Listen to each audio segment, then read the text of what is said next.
detto, mi chiamo Sean e come sempre l'unico solo Dante Boffa. Signora Boffa, come va? I don't want to be a hater, but what's Bonevoto? Did you mean Benvenuto? Yeah, I did.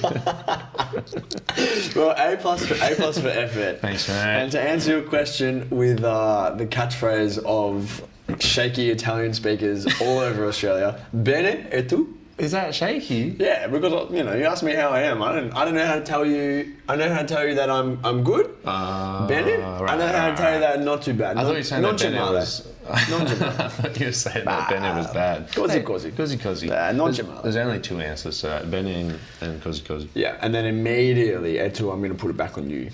You talk. But I've already asked. Not me. Yeah. Second half of the off-season grades. Championship half. Should we even bother with the foreplay, or should we just get right into it? Look, if you didn't listen to last week's episode, you know the drill.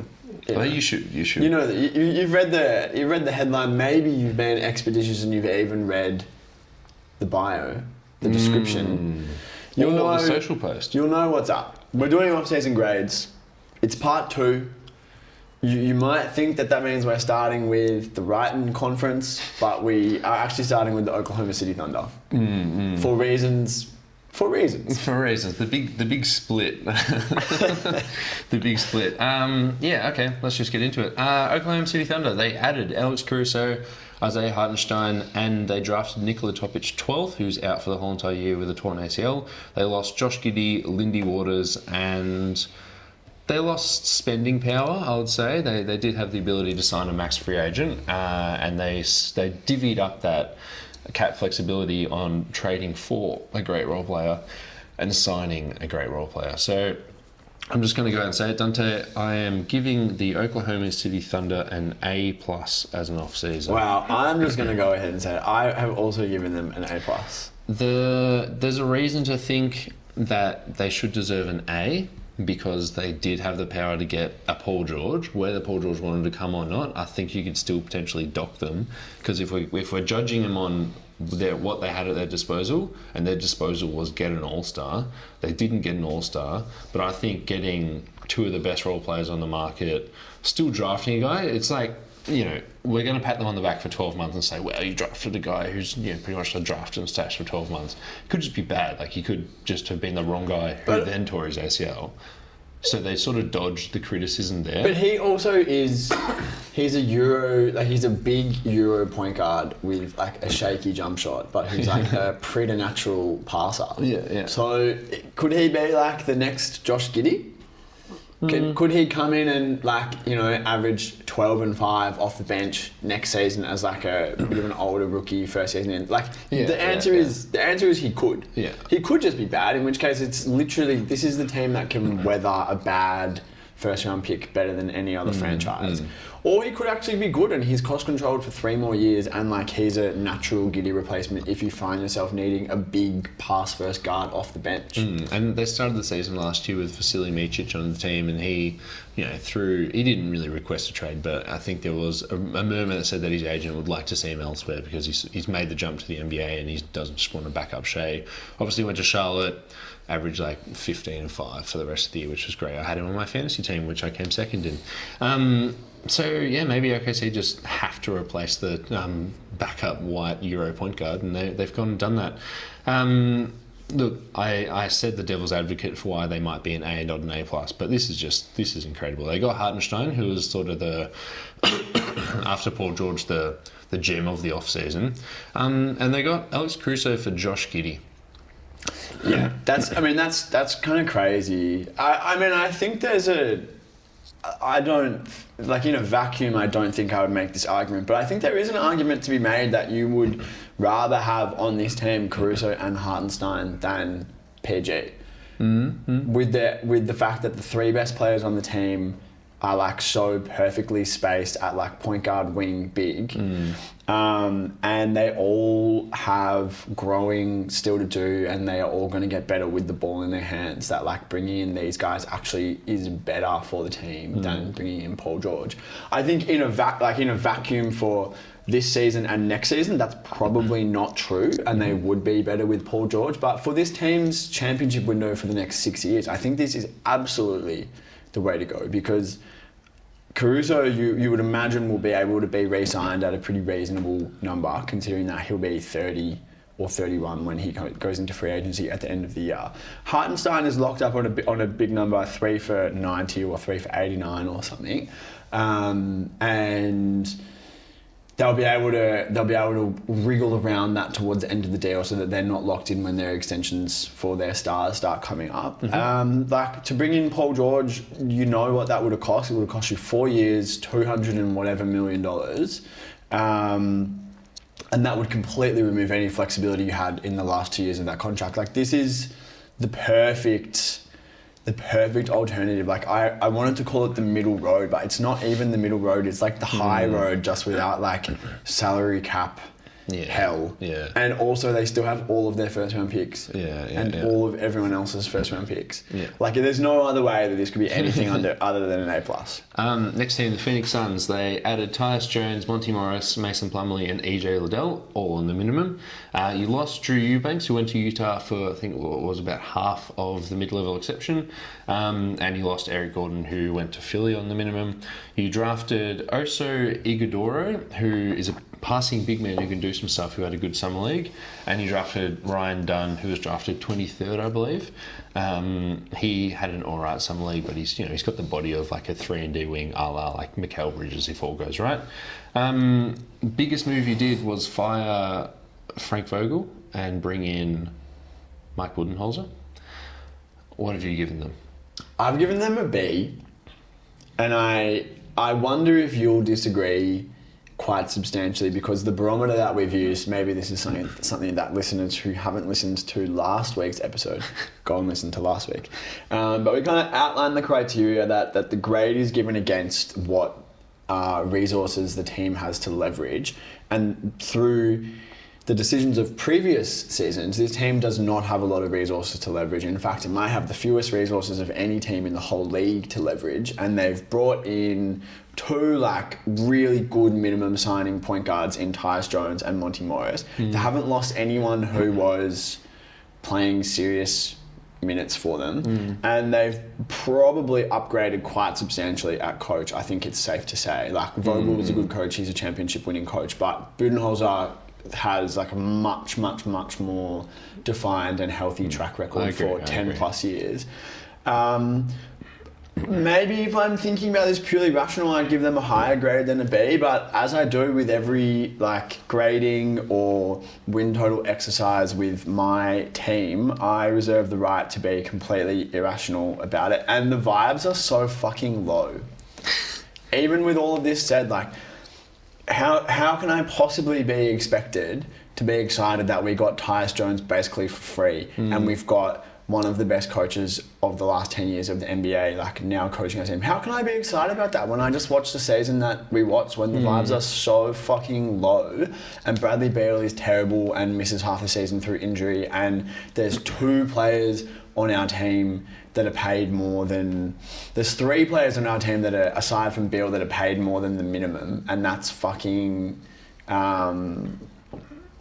Durant, Booker, Royce O'Neal, and then Josh Okogie, who was re-signed for $8 million per season just so he could be traded. Grayson Allen.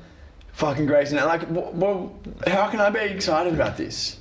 How are you seriously asking me, not you, but the universe or the Phoenix Suns or the NBA, who's about to charge my account for League Pass? How are you asking me to like roll into the end of next month being like, hell yeah, like Phoenix Suns, we've got 3 All-Stars. Like, no, like it's just going to be, Beal's going to be injured, the role players are going to role play, and fucking Kevin Durant's going to stand in the corner, somehow still average 27, we're going to win 44 games. Like, I'm sorry, it's a B. I've given you an A+. Yeah. You only had minimums. Yeah, I know, I understand. Yeah, you only had minimums, and you brought in Monty Morris, and it was like, okay, maybe he can be our point guard. And then Tyus Jones was just like, fuck, I actually have the choice of staying in Washington for, I think it was reported they were offering him less than $10 million a year, like maybe in that, like around the taxpayer mid-level range, because they gave their MLE to Jonas Valanciunas, and they're actually like quite up against it. So Tyus Jones had a bunch of offers. He was reportedly picking between Memphis and Phoenix, and he chose Phoenix because there was a starting spot there. And the upgrade on coach is incredible, because it's like you have no flexibility on the roster. You somehow got a guy, I'd say Tyus Jones is worth about $10 million a year, right? You got a guy for the minimum when he's worth the full mid-level exception. I like Monty Morris personally. It is a little bit concerning he got run off the court in mini.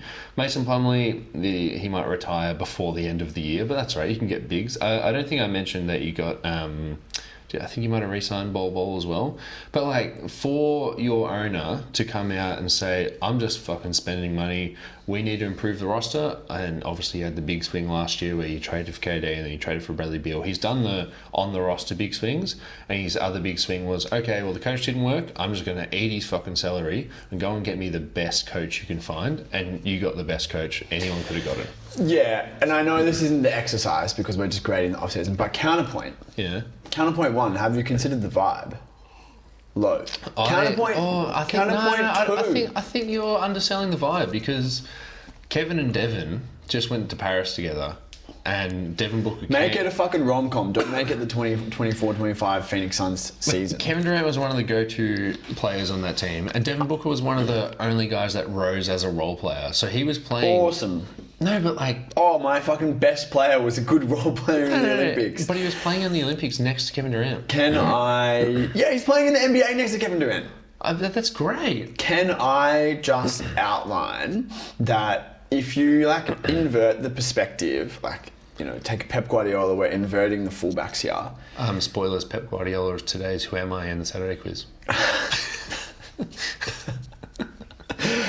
If you invert the perspective, you're not looking at it from a view of like Budenholzer is going to come in here and like elevate. You're looking at it like Vogel was a good coach as well, and he was restricted by the limitations of the roster.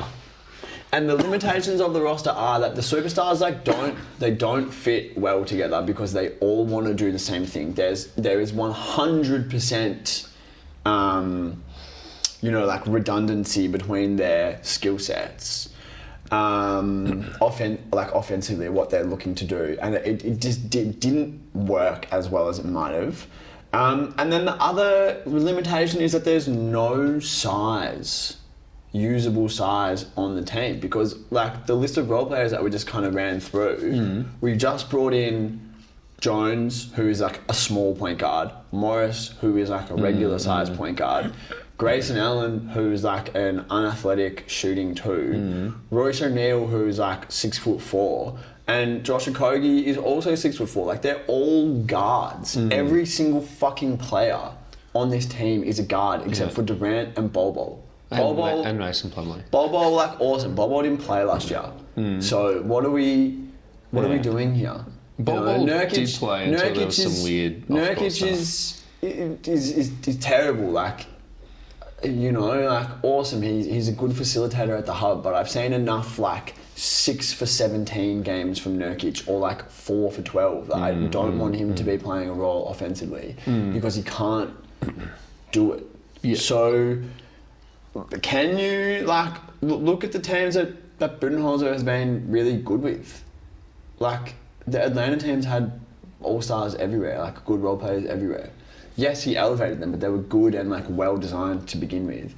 Milwaukee, it speaks for itself, the quality of player that he's been working with. He's working with good players here, but like I think there are some cracks that you just can't paper, and I don't think that this offseason went any way to addressing those cracks. I think I'm just a bit. I don't know if you can tell, but I'm just a bit off it. Yeah. It's hard to get on it, but I think... Isn't it like, it's so funny that I've become more and more off it over the last 2 years, despite the fact that I did 10 years where we were terrible, where I was very much on it. And you enjoyed the Chris Paul The Chris Paul, Devin Booker seasons were the highest point of my basketball. You made the following finals. career. We were actually up 2-0 in the finals, and then we lost. And going into that playoff series against Nuggets. Against the next year it was against Dallas or against New Orleans, against Dallas, where we fucking lost badly. The game 7. Chris Paul hits a 3 to cut the lead to 42. Yeah. Even going into that series, it was essentially 2 full NBA calendar seasons where my team was awesome and the vibes were high. And it must have been what you've experienced for the last 10 years. And even to have 2 years of that, I was like, oh wow, I get it. I get why Sean likes it so much. And now it's just terrible. Shout out to Lucas Petridis. You're asking me to root for Bradley Beal. I just can't do it. I just can't do it. So you've given them a B. I've given them an A+. The next team, the Portland Trailblazers, they traded Brogdon and the 14th pick and a protected 2029 pick for Denny Avdija. They traded for Donovan Clingan. Why'd you say it like that? I was hoping you'd laugh. So they drafted Donovan Clingan. They didn't trade Anthony Simons. They didn't trade Rob Williams, which is sort of the bottom of his value. They just traded a lottery pick for Denny. That's mainly what they did, and they drafted the right guy. Spoiler alert, I actually kind of like the Denny trade.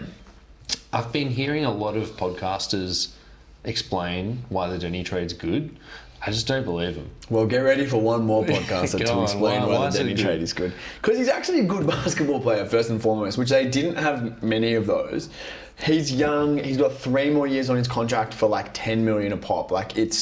It's every single podcaster says the contract length. What the fuck are we talking about? No, but okay. Well,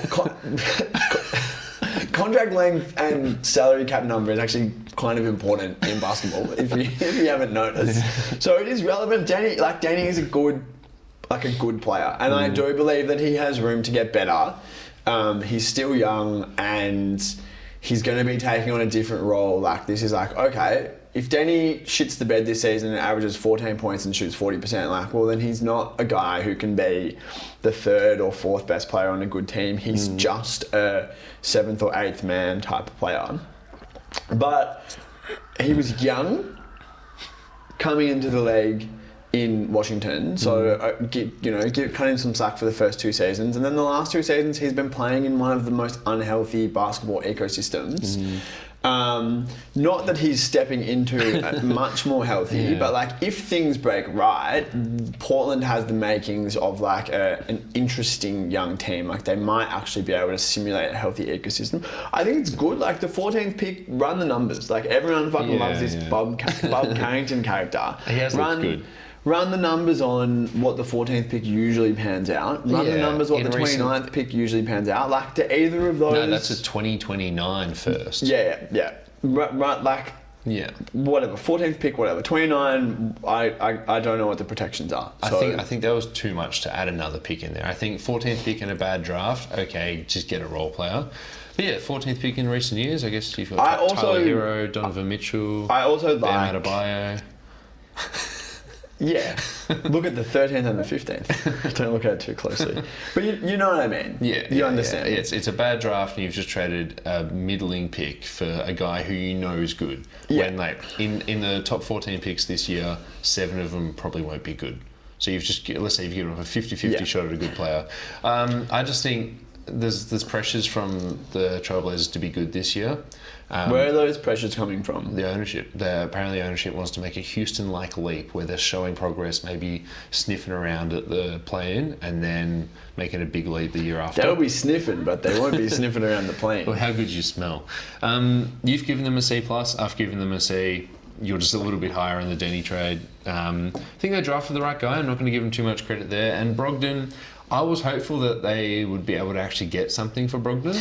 The thing with the whole, and this is true with Ayton and it's true with Williams as well, and as it was true with Brogdon, it's almost like a fallacy that you don't trade Rob Williams now because he's at the nadir of his value and it can only go up from here. Because, like, how is it going to go up from here? Like, he could play basketball. No, but the idea that this is rock bottom and his value couldn't possibly get any lower. Like, yes, it actually could, because you just fucking drafted someone who's seventh overall who plays center exclusively. Rob Williams played the 4 next to Al Horford, who can fucking shoot threes. Yeah. None of your centers can shoot threes, and you've got a max player ahead of him in the center depth chart. How is Rob Williams gonna even take the court without damaging, like, more important assets? And then if he does, okay, like, we've figured out how we can finick with the rotation so we can get Rob Will 15 minutes a game, go out there, show his stuff. He's not going to be able to show his stuff next to Ayton when he's playing the 4. No. So this idea that you can't get any worse, or that you should just wait and wait. What's gonna end up happening is you're just gonna chew into his contract. You're getting nothing for him, and then he'll be an expiring with 1 year left, and you literally will just have to get rid of him for a bag of chips. Yeah. The sunk cost fallacy. You may as well just fucking cut bait now, get rid of him, get what you can for him, and then actually, like, start building out a rational depth chart.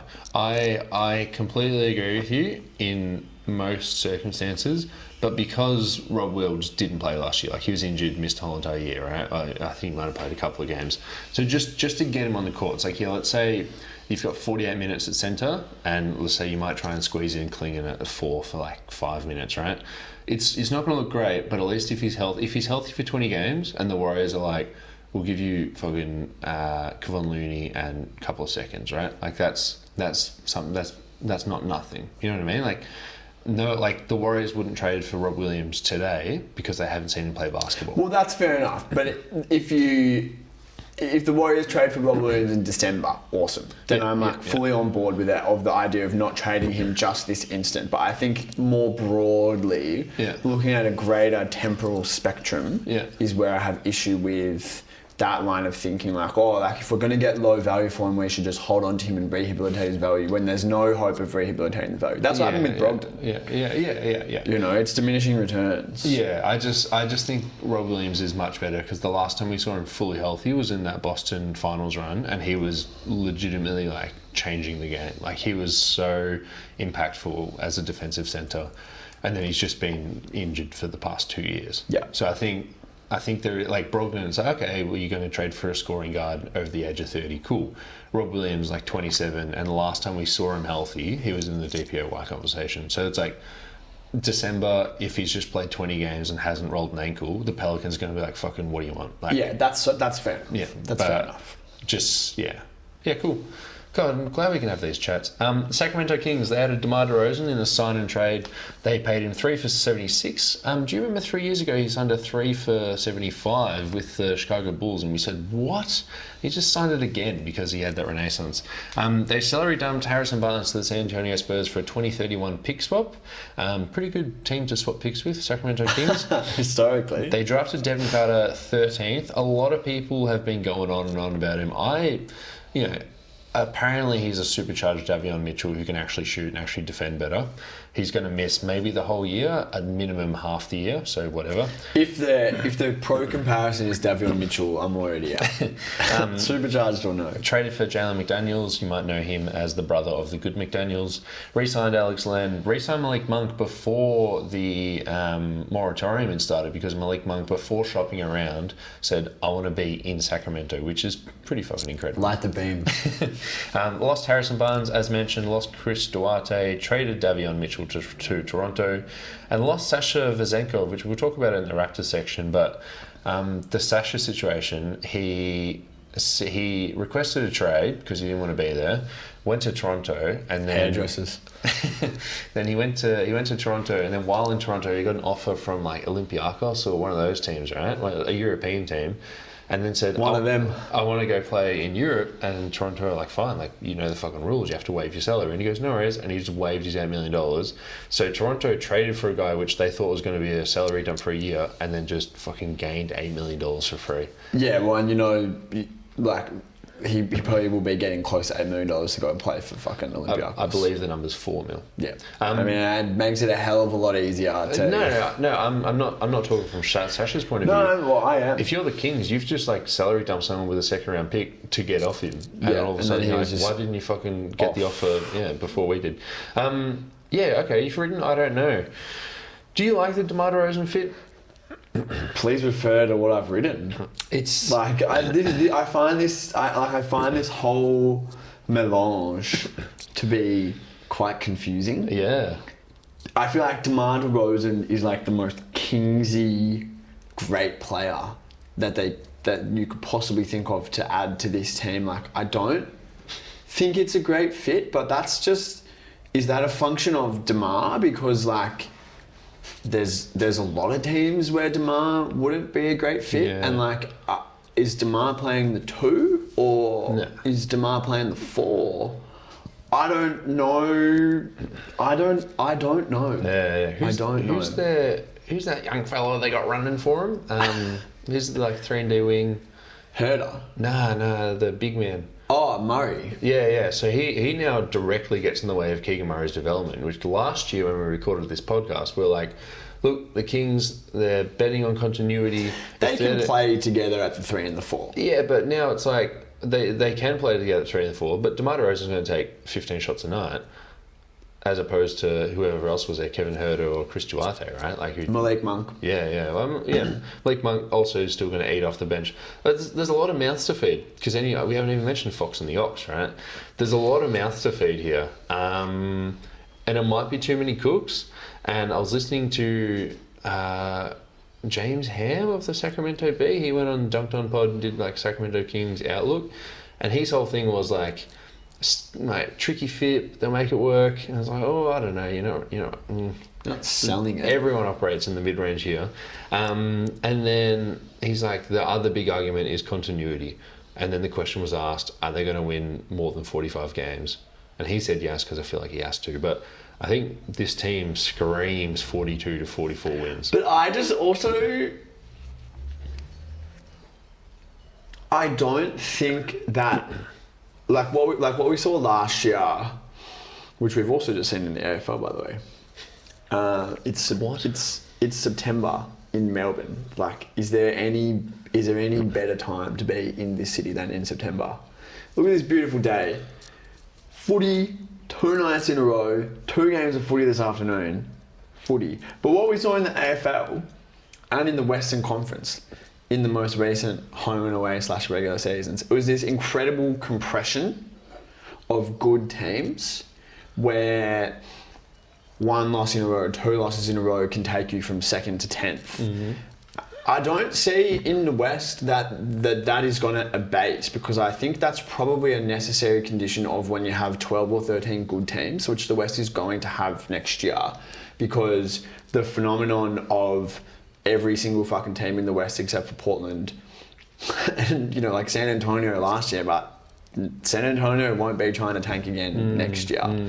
That phenomenon of every team being good means that there is going to be this compression. So 44 wins, I don't see that necessarily as an insult, where we would have said teams of yore, this team is a 44 win team, it's a veiled whatever. That might be the 10 seed. It might be the 10 seed, but 46 might be the 4 seed. 48 might be the 4 seed. There's gonna be, the margins are gonna be so much slimmer. Yeah. So if your team is in the mid 40s, that's not necessarily a death knell, because everyone else is probably gonna be in the mid 40s too, like we saw last season. That being said, I don't know if this makes them better. You wouldn't have picked DeMar for this team. Yeah. You would have picked someone who needs the ball less, or who needs the ball in the mid-range less specifically. That player wasn't available. Yeah. Paul George wasn't coming to the Sacramento Kings. Yeah. So they did what they could with the assets that they had. Dumping Harry Barnes. Harry Barnes was past it. It's a 2031 pick swap. It's so far so far into the future that it's almost meaningless in 2024 and 25 and 26 and 27. So, you know, like, go for it. But I seriously, like, I don't even, like, I guess I have to default to, like, a C, which is just, like, passing grade. Like, I don't know if I like this or I don't know if I dislike this. I'm very confused. All right. Oh my God, I've typed in C and it just went to copyright. I've gone B because I think DeMar DeRozan is significantly better than Harrison Barnes, and I think they've gotten better as a basketball team, and I'm giving them credit for the Malik Monk re-signing. Like, I wrote an article about some of the teams that will be on the deep2.com, some of the teams that would be interested in Malik Monk, and the fact that they kept him, I think I'm giving them, let's say I'm giving them 1 grade up, so to C+. What did he sign for? Because that's the other thing. Like, the Sacramento Kings have not had any difficulty with keeping free agents when they were gonna pay 125% of what the contract was. They've had difficulty keeping free agents when all other things financially have been equal. Yeah. So if Monk signed for, like, market value, I think it was like 100. 4 years, 78. Like, that's great. That's great. That's really good. That might be less than market value. Yeah, I think it is. I mean, because he was getting, like, Quickly was... Yeah, he's getting half of what Quickly's getting. Quickly was like 130 across 5? No. 175 over 5. Fuck. It's a lot of money. Yeah, if you're the... It's a lot of money. What if the Raptors had just said, oh, that's too big, we're just going to go sign Malik Monk. We're going to give a little bit more to Malik Monk. Yeah, that's a very good contract. I thought he was going to get more. I thought he was going to get 100. Yeah, that is really good. You wouldn't have balked at giving him 4 for 100. Nah, because he deserves it. Well, and he's tradable. He's tradable on it. Like, yeah. You could just call Orlando tomorrow and say, "Hey, do you want this guy? Give us Anthony Black and whatever." Couple of picks. San Antonio Spurs. They drafted Stephen Castle 4th. They drafted Rob Dillingham 8th and then traded him to Minnesota for a 2031 unprotected first and a 2030 swap. That's top 1 protected. They signed Malachi Flynn, Chris Paul, and they gained Harrison Barnes in a salary dump, and they lost Dominic Barlow. What do you think about the whole trading the 8th pick? Right. I like it. I don't. Because you want to start the timer of getting Wemby as many good players with him, right? Yeah. And let's say you draft 2 people, start the timer where 5 years from now you've just signed them to their second contract. Or if they're not good, then it's like, let's look elsewhere, let's trade them. Now Wemby's going to be, what, like 27 in 2031? No, but Sean, you're falling into talking head points. You're falling into talking head points which you're... How did I get here? You're smart enough to avoid... Behind the car of a... No, whatever. Behind the wheel of a large automobile. I think your motivation here is that you really want Rob Dillingham to be good. You want him to be good and you think that there's a chance that he will be good. Yeah. Is Rob Dillingham or insert 8th overall pick here going to help the Spurs get a really good player in the next 3 to 4 years faster than, like, 2 awesome draft assets which can be packaged for anything? And I think the answer is no. If your like evaluation of the draft class is that there's no one at 8 and below who you think is going to be, like, the 2nd or 3rd best player on your next playoff team, trade it. And they've traded for premium draft assets from a franchise that has historically not going to be there. Has historically been, along with the Kings, like, a very good franchise to have their draft assets, and they're really good now. But, like, no one is confident that this team will be good in 3 years just because of the way that their contracts are all set up and the age of their, older players like Conley, Gobert, Towns. 2031, like, literally anything is possible with that. You could trade that in the next 2 years in a superstar trade, and Rob Dillingham could be a fucking backup point guard. Well, that was my next point. Like, if Devin Booker becomes available, these are 2 more picks that you can throw into a Devin Booker trade. Fully. Or trade them for, like, you need a starting point guard. Trade one of them for a starting point guard 2. Like, anything is possible with these picks. And clearly this was a draft class that people were saying there's not a lot of like top end talent, and if their evaluation was that was true at 8, that's a pretty fair evaluation, I would say. Yeah. You could say like the Spurs have drafted poorly in the last few years, and Castle, who they took 4th overall, is a very divisive player. Like that's fine. That's a perfectly legitimate thing. But a team can only, trust their evaluation. Yeah. And yeah, I think that's like a great piece of busy. A great piece of busy, yeah. The Stephen Castle thing, he's very divisive. Some people had him as high as 1, some people had him as low as 15. I just don't think he can not be good with a name like that. Yeah, that's... Did you see the chains, remember when he got drafted? No. It's like an old style castle made out of diamonds. Yeah, well, that's kind of cool. Chris Paul, that's actually a great move. Like I like 1 year Chris Paul. You've picked an interesting time to suddenly be a pro Chris Paul. I'm so happy he's not on my basketball team. So there was a little bit of it was sort of reported on a podcast I listened to that if the Spurs aren't in the playoff mix, he's going to ask to be waived and then sign with a contender. So this isn't a whole year of, hey, give the ball to Wemby. This is like this maybe make a push for the play-in. Otherwise, like, Chris Paul's out. I don't know that it's a binary choice that the Spurs have to make. Like, do we push for a play-in or do we not? I think that's probably just going to happen. Yeah.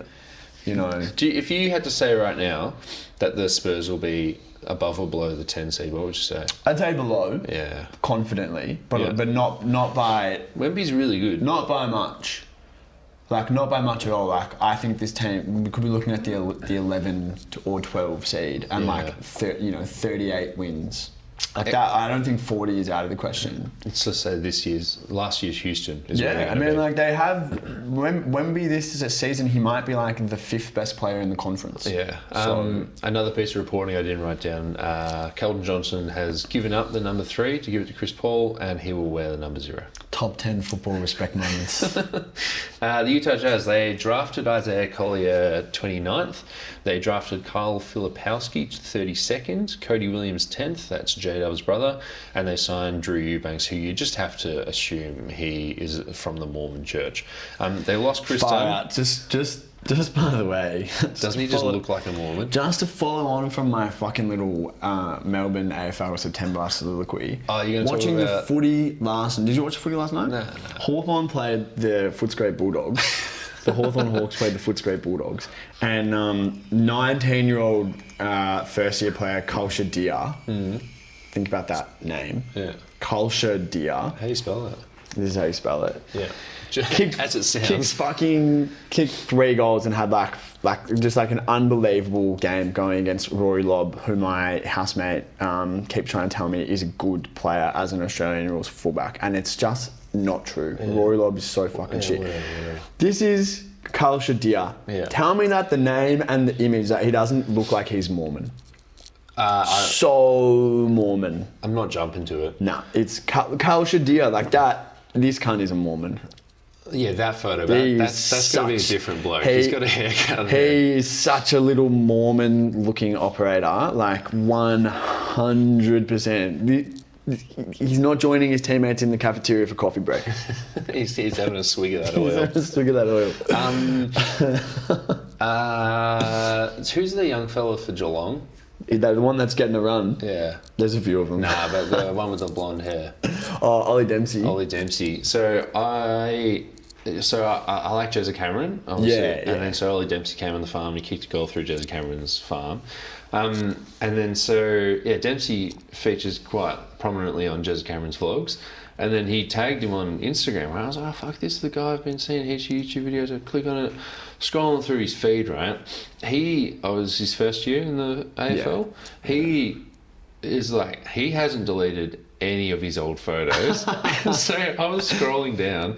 There's photos of him at 12 years old playing for the Hawthorn Magic basketball team.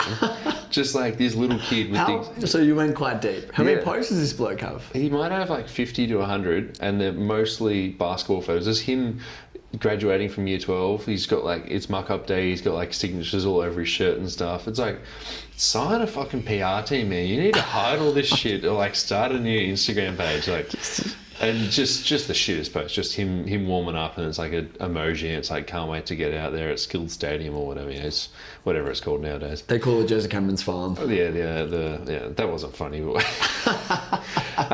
so the Utah Jazz, Drew Eubanks, you reckon he looks like a Mormon? We should grade him. Drew Eubanks is a Mormon name as well. Drew, yeah, It's a very I think Mormon. more than whatever. Kyle Shadia, I think, is one of the most Mormon names. What's Kalsha backwards? Nah, there's nothing there. I also did mention that they did the whole Larry Markkinen thing. They fully re-signed Larry Markkinen. I didn't write it down. Fully re-signed him. Fully did, and he loves fishing. You've given them a D. I've given them a B. It's my initials. Senora Boffa. Isaiah Collier was one of those dudes who fell for off the court reasons. He was like a 5-star recruit or some shit. Was mocked to go in the lottery, and then fell because he had a bad season at USC. But he's like, he should still have the talent, and now he's on a team with no nightlife, so he should be able to, you know, fucking put himself together. Kyle Filipowski looked alright in summer league. Cody Williams, he's got long arms, like. He's just like his brother, right? And if he can be just like his brother, that's a great pickup. The Larry Markkinen thing, I don't think the trades were worth it. Like, if you could get 2 of the Warriors picks, Podziemski and Kuminga, I don't think that's worth it for the Utah Jazz. I think you're better off just keeping Larry Markkinen, and you can still trade him next year if whatever happens, right? Like, as much as that hurts me to say, and like, what are the other trades? Like, some Spurs picks and like Keldon Johnson, not worth it either. The Kings were sniffing around. I don't want anything that the Kings are selling, right? I think they did the right thing by signing Larry Markkinen. It's good for the franchise that someone wants to stay there, right? For the first time since like Paul Millsap. And they just drafted a bunch of guys. What's bad about that? Like, if anything, I might give it a C, but Well, a C is a passing grade, and I can't pass, P-A-R-S-E, the quality of these draft picks. Yeah, like 29 and 30, like, okay. They're just Dudes. They're just names at this stage. Like, they might be good, they might not be. Cody Williams, like, awesome. Long arms, NBA pedigree, cool. Like, let's see. But like, none of that is particularly like exciting. Like, oh my god, like, you know, we got next type stuff. Yeah. Like, they drafted 3 guys last year, and like 2 of them look alright. One of them didn't really play. Like, if you told me Keontae George ends up being a career backup point guard, like, that is just as possible as him being like a quality starter. Yeah. So I don't want to get too in the weeds on like whether these young players are going to be good or bad, but I just think that the marketing thing is like a little bit mismanaged. Like, there's no reason for him to be on this team, because you're better off just keeping him. You can trade him a year down the track, but it just extends another season, this purgatory treadmill of mediocrity that we have on this podcast killed teams for 5 years.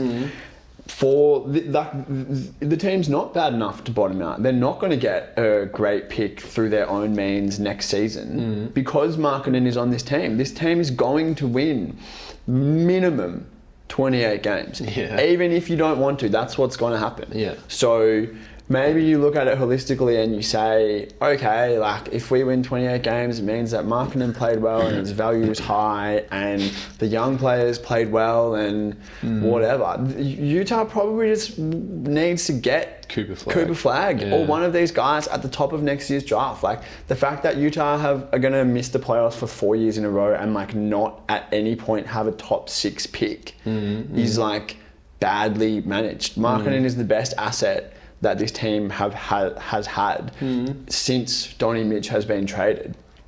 So what do you do with him? You just keep him. Yeah, he's worth less to Utah than he is to other teams. And like, you're right, you don't want anything that the Kings are selling. Kuminga and Pods and a couple of, you know, shitty picks from a good team. Like, it's not enticing. But that is the trade offering that was there because Utah were kind of hinting, and it was getting out that Markkanen wants to stay in Utah, and like Utah don't necessarily want to move him. Like, if there was more communication that like make us an offer, like this guy's on the table, who's to say that there's not another team that comes in with like an actual good offer, sensing that like, oh, they don't want the King stuff and they don't want the Spurs stuff. Like, we just have to come in and make like an above average good offer. And then it's like you get the young players in, you get more picks. You can actually like now start to rebuild, but I don't see with the way that they have conducted this offseason, like what the plan is, how they think they're going to break into being a top 6 seed at any stage in the next like 2 years. And if that's the case, then why aren't you bottoming out? But by signing Markkanen again to a max contract, it means they can't bottom out. They will not be able to bottom out this year. Yeah. So you can wave goodbye to Cooper Flag. Premium talent. I push back on that last point because I think there has, like, as the Jazz have tried to bottom out the past 2 years, where they just rest the Colin Sextons of the world and they trade away the Simone Fontecchios. This sort of buys goodwill, and this was again kind of reported where this is like, that's what the money's for, Larry. Like, you're not going to play for the last 30 games of the year because we're just going to bottom out and we're just going to see what Carl Filipowski and Brian Sensabaugh can do in 38 minutes a night, right? So I think this buys goodwill to do that. Or if there is a trade coming around where you can trade for Trae Young, right? You can trade all those Mini and Cleveland picks to get Trae Young. Then all of a sudden you've got Larry Markkanen there, you've got Walker Kessler there. And it's like, you've got a bit of a core. I don't think that brings you closer to a title. But I think drafting all these dudes, giving it another year to look at, brings you closer to a title.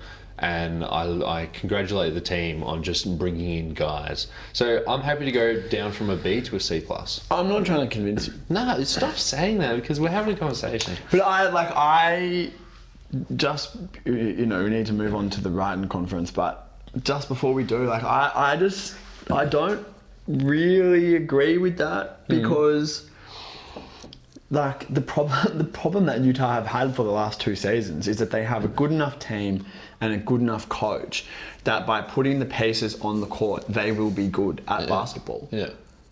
So, awesome. You're going to fire the coach. You're going to shut this guy down for the last 30 games of the season. That's why you're paying him a max contract. You're going to trade away Colin Sexton. You're going to trade away Fontecchio. Awesome. You're already going to have won 20 games by the trade deadline. Yeah. So it's too little too late. Like, the pieces are in place that will mean that you will win enough games that you will not only not be in the top 5 draft picked conversation, but there are teams in the East that are so bad and that are incentivized to remain bad because of the fact that there are so many good teams in the West that you're not going to be able to catch up. That's what's happened in the last 2 seasons, and I just see this as a continuation of that strategy. So your only means then becomes what you've outlined, where you trade all of the things for the superstar and you pair another superstar with Lowry, and now you've got all these interesting young players and role players, and like, that's fine. But Trae Young's not staying in Utah. No one is staying in Utah if they've been uprooted from New York City or, you know, fucking name a better place in Utah. Like, no one is. No one is staying there. So maybe this offseason takes you closer to a championship in increments. But I think the road not travelled offers so much more capital for pursuing a championship than what you can get through this method. Yeah. All right, next team, the Atlanta Hawks. They drafted Zach Risky first overall. They traded for... they got Dominic Barlow. They traded DeJounte Murray for Dyson Daniels, Larry Nance, a bunch of stuff, and 2 bad picks, but still picks. So they got like the worst of Milwaukee and New Orleans and blah, blah. They lost Sadiq Bey, who walked to Washington, big walk. Obviously lost DeJounte Murray, and they traded AJ Griffin who was a recent first round pick 2 years ago. They traded him for like the 44th pick in Houston. Pretty poor draft by the Atlanta Hawks, but there was also some weird tweets coming out of AJ Griffin's X account. They re-signed Vit Krejci. This is a guy who they didn't sign at the end of last year, which meant that he wasn't eligible to play in the play-in game, and obviously that was bad because they weren't being competitive. But to be fair, they lost the play-in game, and then they ended up getting the number 1 overall pick because they got lucky because they didn't make the playoffs. But that's a very minor detail. They traded 4 first-round picks for DeJounte Murray. 2 first-round picks, And 2 unprotected, swaps. and 2 swaps. And they ended up getting 2 bad picks. Let's say they're in their 20s, right? And Dyson Daniels. I mean, pretty bad, but it's, you know, if we were talking about a team a couple of teams ago, we're congratulating them for making the move. Yeah.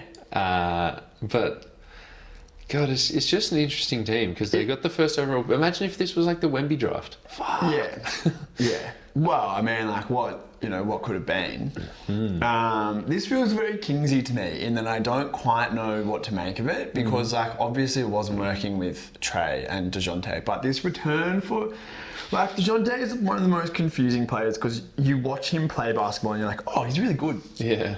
He'll just hit like 8 consecutive mid-range jumpers, steal the ball, dunk, cutting, shooting threes, like has, you know, a bit of an attitude. You're like, oh, this guy like looks like what a star should look like. He plays like what a star should play like. But it kind of doesn't all fit together in like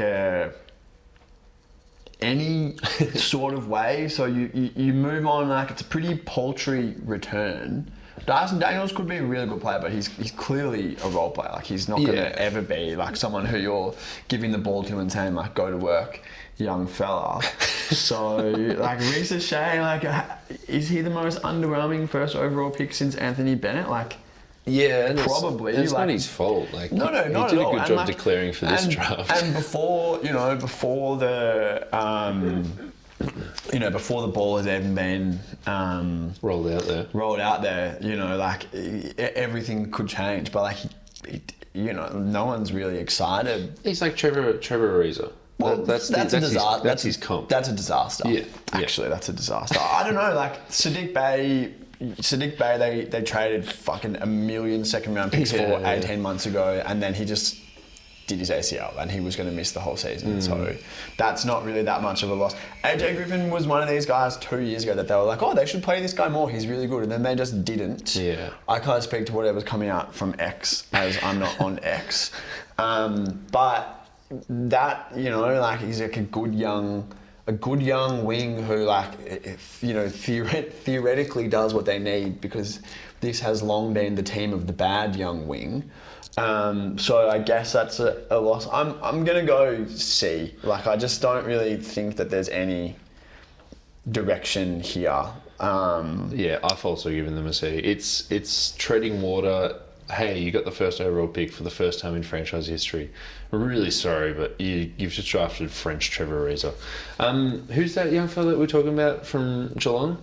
Ollie Dempsey. So AJ Griffin's tweets were a la Ollie Dempsey. So he was like going off about, this isn't Ollie Dempsey, like he was going off about Beyonce and like was tweeting up Beyonce. And then he had this one where he's like, the rapture is coming at any moment. And it was like a trumpet emoji. Very like, the world's going to end and I'm ready.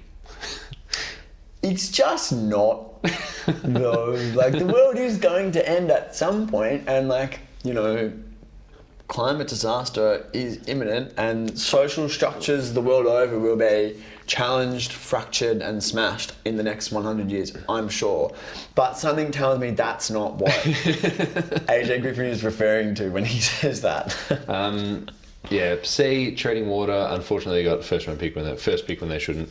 Let's go to the Boston Celtics, who invited Lonnie Walker to a training camp invite. They lost Shvi Mykhailiuk to the Utah Jazz. I've been playing with the Jazz on 2K, and through 2 games, I hit 11 threes with Shvi Mykhailiuk. And 2K does this thing where a perfect release doesn't always go in. There's 3 different settings where you got high risk, low reward, where it's like if you get a non-perfect release, there's a chance it could still go in, or there's high risk, high reward where only perfects go in. I've been playing on medium risk reward where it's like mostly a perfect goes in. And if you hit a perfect release with anyone, and Shvi Mykhailiuk, I feel like I was born into this world to shoot jumpers with him in 2K. It's just incredible. But the camera angle changes where all of a sudden you're looking at 2K and as soon as he lets go of the ball, it's like under the basket and you watch him hold up the 3 fingers. I fucking hit that like 7 times where like Shvi's got the ball, sometimes contested, hit the perfect release, the camera angle changes, I'm dropping the remote. doing these ones. The Patreon listeners will see. It's fucking really cool. So I'm glad you're finally finding some vocational satisfaction in your new lifestyle as shooting jumpers with Steve McCulloch. The Boston Celtics re-signed Hauser, Cornette, Tatum, Tillman, Derek White.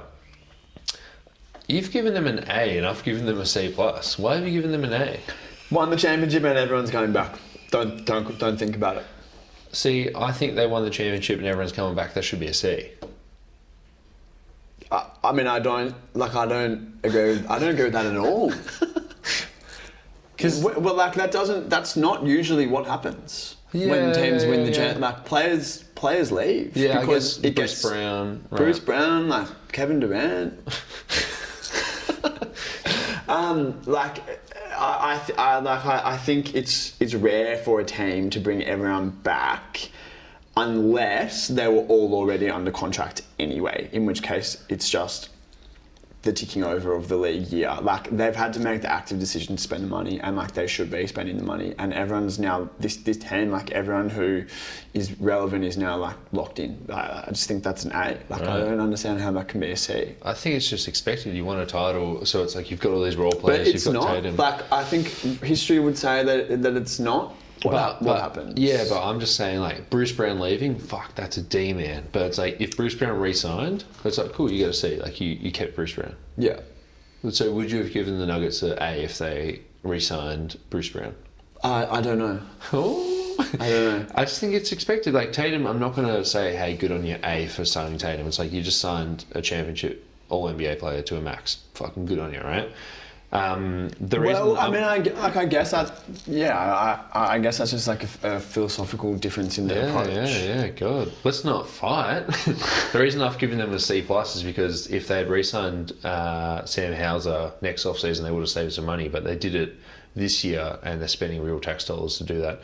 Also, the Lonnie Walker camp invite, Brad Stevens last week said that he's happy going into the season with an empty roster spot, which could also be tax reasons. There was also funny that there was a viral tweet last week of like Lonnie Walker highlights that, like, for some reason someone put together Lonnie Walker career highlights, and it just lined up perfectly where that tweet came out, and then he got signed to a camp invite like a couple of hours later, and someone's like, I like to think Brad Stevens was just on Twitter, saw it and said, we'll bring him in. I love to see Lakers legends signing with the Celtics. Brooklyn Nets, they added Bojan Bogdanovic, the return. They gave Killian Hayes the old Lonnie Walker. Fucking hell. Sorry, I forgot to mention NBA. Oh no, it's in here. NBA 2K25? Yeah, you mentioned it. No, NBA.com. They actually spelt Lonnie Walker incorrectly. They spelled it with a Y. Oh. Yeah. So the Nets added Bogdanovic. They gave Killian Hayes a camp invite, which I'm only putting there so you can make a joke in 5 minutes. They got Zaire Williams. I'm going to write as a second draft guy because I haven't given up on Zaire Williams after I've learned his name. They lost Kader Bates-Diop. Shout out to Sean Conlon there. Traded away Mikal Bridges. I feel like that's the newsworthy one that we should have mentioned at the top of the pod, and lost Lonnie Walker. They re-signed Nick Claxton to, I think it was 4 for 100. Keon Johnson, who cares? Trendon, come on you, Orns Watford to a minimum. And Sean Marks survives another rebuild and likely gets to build up again. So I guess what we're talking about here is the Mikal Bridges trade for the Brooklyn Nets, getting their picks off the Houston Rockets in a swap that involved the Phoenix Suns and the New York Knicks, starting the rebuild. I'm going to give them an A because I feel like I always have to give the Brooklyn Nets an A when they start a rebuild, because I always have. But the Brooklyn Nets were nowhere near a title with this middling Mikal Bridges team, and they didn't want to trade him, and they've turned Mikal Bridges into controlling their own future. So I've given them an A. What have you given them? I got distracted looking at Killian Hayes' career stats. How are they? Not very good, would you believe it? He's played 210 games. That's a lot. Yeah. Has there ever been... I played 100 with Pascal Panthers across 8 years. Congratulations. Thanks. But, like, think about it. Is that cricket? Yeah. America's pastime. That's the sound of a 4. This is the sound of a 6. Whoa, Shorty! He's played 210 games. His career averages are 8, 3, and 2, and he shoots 38-27 splits. I tell you what, that's more than Big Jim. 38. It's hard to like. That's hard to do that. That's like my shooting splits from fucking COVID. Sunday night. Yeah. Sunday night Latrobe competition. And you're playing 20-minute halves. Seriously, imagine what I could have been up to. Okay, let's have a serious think about this. Killian Hayes, bad. I've rattled myself. I'm just gonna go B plus, please. Yeah. I can't substantiate it. I've lost the train of thought, but you've gone A, so I'm just gonna go near you. Nick Claxton might be a bad contract. I picked him for defensive player I of the year think last year. I think that's a good contract. Like, he's a good young centre. Like, Are they your Solomons, the black and red ones? Yeah, they are. Is this one of those there will be signs? Are they new? Oh, I actually got them for half price at an EOFI sale. But they're nice, aren't they? They're nice, yeah. They look like a redback spider. Yeah, good idea. I actually like the Claxton contract. I think Claxton's good. I think he's a great defensive player, and like this is just the market rate for a young big who could get better. But if he doesn't, that's fine. It's $25 million a year. No He's a stress. pogo stick. No stress. Getting your picks back for Macau, because if the alternative was get some fine like picks in the 20s from any other team, that's so good. Yeah, but also like the jeopardy was completely gone from trading Mikhail away because you knew what it looked like with Mikhail anyway. Okay, no worries. So it's not like you're giving up being good for being bad with your own picks. You're giving up being bad for being bad with your own picks. Would you go up to an A? Yeah, I'd go up to an A. Good on you. Not that I'm trying to convince you. Yeah. Charlotte Hornets, they added / re-signed Miles Bridges to a 3 for $75, re-signed Seth Curry to minimum, traded for Josh Green. They lost Davis Bertans, I wrote Bertans, and Poku, and they added / signed Charles Lee as the head coach. He has been the assistant coach for Boston Celtics for a while. I think someone else before that. He interviewed for the Bucks job last year. He interviewed for the Nets job. He's interviewed for multiple jobs. He's been the guy that's on the precipice. And now he has finally broken through. And I mentioned that because I also mentioned that they signed Taj Gibson to an OG role. I didn't. It's Tijan Salon. I didn't write the draft player down because that's how forgettable he is. I fully forgot who I drafted 5th. 6th. But he's a French centre. Shooter. Who he doesn't have the aura. No, he does. No, he doesn't. What do you mean? He's a prick. Not in terms of like. Is he like his draft reputation was like he's gone to get into fights and he sets hard screens and he's gonna fucking go after it on the offensive glass. Yeah. Not what I mean. The aura of being a good NBA basketball player. Oh, so yeah, he's Kelly Olynyk. There have been pricks before. And there will be more pricks to come. They've done that. I will stand behind you, Jon Snow. The king in the north. That's the sound of a 6. Basketball Panthers. Wait, can I say why Basketball Panthers on the tip of my head? Yes. So I was at a trade show 2 weeks ago in Sydney. A cricket trade show. No, and I was like speaking to this guy and like, did I already tell you this? And I'm like, we're talking business and stuff. And then I'm like, finished talking about his products. And I'm like, what are you doing tonight? A lot of these people, go out with some of the suppliers. And he goes, yeah, I'm actually going out with one of the suppliers for dinner, but just having a quiet one. He's like, I want to get to bed nice and early. I'm like, you're not from Sydney. He goes, no, I'm from Melbourne. I was like, he did tell yeah, me likewise. Did I say this on the pod? No, I think you said this to me before the off pod. Air. Yeah, I'm like, whereabouts in Melbourne? And he goes, Pascoe Vale. And me, as someone who lived in Pascoe Vale for 18 years, you don't just mention that to someone who might not be from Melbourne, or even if you know they're from Melbourne. I just couldn't believe he said that. It's like, just say the northern suburbs, just say Melbourne, just say Essendon. Don't tell me you're from Pascoe Vale. By the way, Andrew, since you did mention Pascoe Vale, Panthers, he plays for West Coburg. You were talking about Tijan Salon being a prick. Yeah, I just don't think he doesn't strike me as going to be a good basketball player. No. So skinny Jared Sullinger. Is that the Melo Ball face tattoo real? No, that was fake. It was the Hawk Tour chick, bro. In Native American headdress. I didn't like interrogate it too closely. Forgive me, but it's LaMelo Ball. Like, that's possible. Yeah, he did get another new tat. If that was real, For reference, there was an Instagram post sent into the group chat of LaMelo Ball getting a face tattoo of the Hawk Tour chick on his cheek, like his full left cheek taken up. Anyway, that would have docked them like a whole letter grade. Yeah. Did you know she started a podcast? Yeah. Called Talk Tour. Talk to her. And then someone's like, we got to scroll so hard through her tweets. We got to find like one time she said the N-word. We need to get rid of it, man. I think this is a C for Charlotte. Yeah. I mean, I like Charles Lee, right? But I also don't have anything behind me. I just know that he's been interviewing for years and years, and he must be good.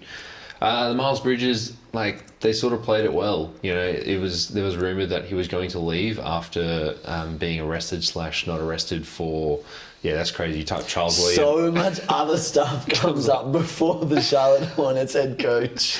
There's an old dude. Yeah. Oh, like, shit. For the Miles Bridges stuff, not that there's any way that they could have played it well because they have a known abuser in their ranks and being played and employed, but they did. He was going to sign a max contract. They gave him the qualifying offer, and then they ended up getting him at DeMar DeRozan money. He's not even a known abuser. He's a felonious criminal. Felonious monk. I'm also going to get... The felonious monk was my favourite NBA player from the 60s. Mine was Bimbo Coles. I'm also giving him a C.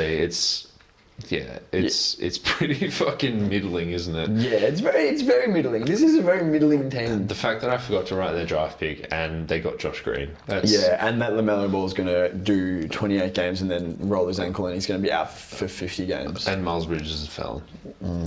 Yeah.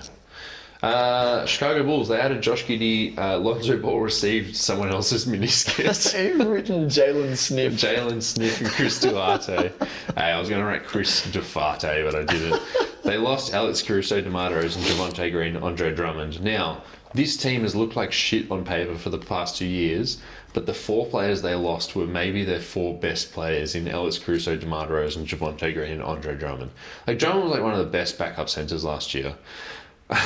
What a year riding here, silly. They re-signed Pat Williams on a 5 for 72. I'm his biggest fan, and he's not worth $72 million over 5 years, even though that's not much. That's Denny Avdija money, right? And we've just talked about Denny Avdija. That's good money. You can trade that for a lottery pick, right?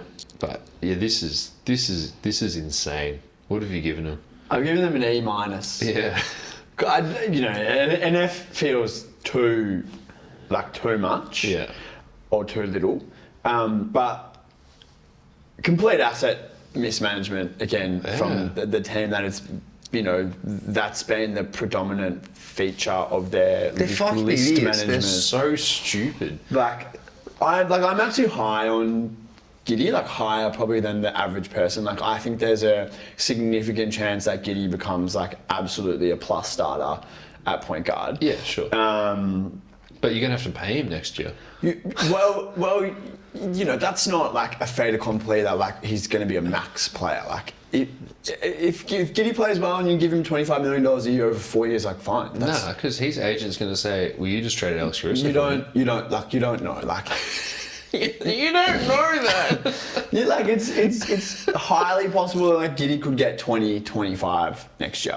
That's completely. And if he plays well, he's a young player with a really valuable skill set in many ways. That's fine. But to trade Alex Caruso now, when you could have traded him at any point previously for guaranteed 2 first-round picks. No, there were reports that the Warriors and the Grizzlies offered 2 first-round picks. To get nothing in return except Giddey, who is no matter which way you slice it, I've just given the optimistic take, an incredibly risky proposition. There's no guarantee that this works out. And if Giddey's not great, he's going to be very bad. Yeah. That's just the way that it is with players who can't shoot and who aren't going to be defended like that. If you're awesome, if you're if your pluses are strong enough that you can make an impact, then you will be really good. But if not, and there are things that you can't do, like defend or, box out or shoot, you will be like very bad. Yeah. And then like, what are we fucking talking about? This is a bad team who lost. Hold on. You don't move on from Josh Giddey without mentioning that he allegedly had intercourse with an underage Yeah, woman. he's a kiddie fiddler. I forgot about that. Sucks that it happened to an Australian. Yeah. Or that not that it happened to an American. Not that it happened to, that was completely the wrong way of framing that. Yeah. And I apologise for framing it that way. Kiddie fiddling bad. Yeah. They lost their best player. They haven't replaced Jamar's production like in any way, shape or form. Yeah. And the Patrick Williams thing, like, what is neither here nor there. Like, that's actually a great value contract for a human, a young wing. But Yeah. like Patrick, like he. Yeah. I've never seen anyone who is washed earlier in their career than Patrick Williams. He's 23 years old and he's completely washed. Yeah. Hey, I tell you what, if he becomes good value on this contract, my cards become good value on paper, huh? Yeah. This team is like the Eastern Conference version of the Suns, where it's like the vibe is playing into this as much as the asset management. Like, the vibe is just so low. So, Nikola Vucevic is still on this team, getting paid $20 million per year 30. for the next... I wouldn't. 20. So DeMar DeRozan wanted to leave, and the only way he could leave to his desired spot was in a sign and trade. And then the Kings said, okay, we can only do the sign and trade if we dump Harrison Barnes. Because of the Bulls' cap situation, they couldn't take back Harrison Barnes. The Kings would have given the 2031 pick swap to the Bulls, but the Bulls couldn't afford it, so they had to get the Spurs involved. The Bulls could have gained a first-round pick, but they couldn't afford it because their books are so cooked elsewhere, like the aforementioned $20 million to Vucevic. Lonzo Ball has just been getting paychecks. Yeah, and recording podcasts, which he's doing half what we're doing. Now, coming up next on the Deep 2, the Giddey and Ball backcourt. What to expect in 2024. Yeah, so you've given them an E-. I've given them an F-. I wanted to go up to an F because I quite like Jalen Smith here. Yeah. I think he'd actually be a good fit for a team that doesn't have any shooters, having a shooter at the 5 if Jalen's actually a good basketball player. Yeah. But he couldn't get on the court for the Indiana Pacers. Yeah. I wonder what... remember we fucking talked about... Yeah, we were happy. We talked about the Bulls signing Big Artie to be their Pobo, 3 or 4 years ago now. I feel like that was... Was that an early COVID episode, like... Something, yeah. On your... Like, at your house in Northcote? Maybe, but... No, maybe Strathmore. But it was like... I feel like it wasn't Strathmore. Anyway, we did like a whole segment on this guy who's come from the Denver Nuggets, who has been instrumental in assembling the team that the Nuggets have, where they were just about to take off. And we were like really pleased with this. Yeah. And I think probably his addition to the Bulls 3 or 4 years ago. Do you see the size of the bag? Huge. I was waiting for you to finish. That's not a bag. That's a sack. Someone has just walked past the window with like, that must be like 20 kilograms of onions. Oh my God. There's 30 onions in that bag. That's a lot of French onions. We famously picked the 2022-23 Eastern Conference Finals to be the Bulls versus the Hawks. Yeah. And that was a big reason why we thought the Bulls would be, there, because Big Artie's at the helm. That would be a great football chant. Like in the away end. I'm still thinking about the onions. Hashtag bring back Garpax. All I can think about is for my Game of Thrones fans, when Tyrion says to Cersei, like, you think you have it all now, but one day your joy will turn to ashes in your mouth, and you will feel afraid as I have felt. And fucking hell, like, someone should have said that to me at that time, because so it came to pass. And all joy about this team has turned to ashes in the mouths of anyone who has to think about this team long ago. So yeah, fuck it. I'm gonna give them an F. It's so bad. Let's do one more team before we take a break. Cleveland Cavaliers added no one, lost no one, extended Jared Allen, Donny Mitch, Evan Mobley, max contract to Evan Mobley. They fired James Bickerstaff, and they hired Kenny Atkinson. It's James Borrego Bickerstaff, just for the record. C plus from both of us because they kept the dudes. They kept everyone. I think they upgraded a coach. Yeah, they fully. I think like the only reason for the plus is that they upgraded their coach. Yeah, they literally treaded water. I can't wait to see which NBA team JB Bickerstaff is interiming for by the end of the season. Yeah, it's good money if you can get it though. All right, let's take a break. This episode of The Deep 2 is presented by Gelateria Bico, the official gelato of The Deep 2. Gelateria Bico, handmade gelato in the heart of Brunswick. The Jeff Van Gundy Tribute Show is your fortnightly dose of the lighter side of basketball, hosted by me, Marco. And me, Lucas. We take a more laid-back approach, talking about the NBA, the WNBA, FIBA basketball, culture, whatever tickles our fancy or grinds our gears. The show is filled with great guests, classic gags, and a healthy dose of tangents in honour of the great man himself. The Jeff Van Gundy Tribute Show, fortnightly on the Deep 2 Podcast Network. You know, loves just talking about the league, certain things like that. And we're back talking about the Detroit Pistons. They added Malik Beasley on the minimum. They traded away Quentin Grimo for Tim Hardaway Jr., among other things. Signed Tobias Harris. Someone willingly fucking did that. They claimed Paul Reed off waivers. Paul Reed, who... Remember his contract that he signed an offer with the Utah Jazz last year with an unlikely incentive to make the second round. Well, Philly lost in the first round. So that didn't trigger. That meant something in terms of this waiver. They lost Big Jim and Quentin Grimo, and they re-signed Cade Cunningham and Simone Fontecchio. So if you're listening to Simone, let me know how my bloody Italian went at the top of the pod. We've got to get a friend of the program, Francesco Nani, on too. Fucking oath, man! Fully forgot about that. Holy shit! How's this for a counterfactual? And I'm interested actually in what you think might be the answer. I love a CF. Tobias Harris got a 2-year, $52 million contract from Detroit. Mm. If Detroit didn't offer him that contract, what do you think is the next biggest / best contract he would have gotten offered? Full mid-level, like $11 million from like the Kings or something. For like 1 year. You think 1 year? Maybe second year player or team. Yeah. So he's getting, by that logic, he's getting $40 million and an extra year more than what anyone else would have paid. Do you agree with the mid-level? Excuse me. So I inhaled too much whilst I was thinking about that question. I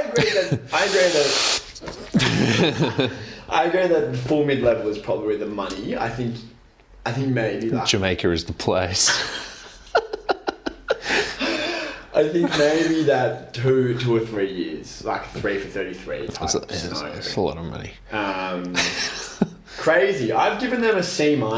Yeah, I've given them a B. Okay. Why have you given them a B?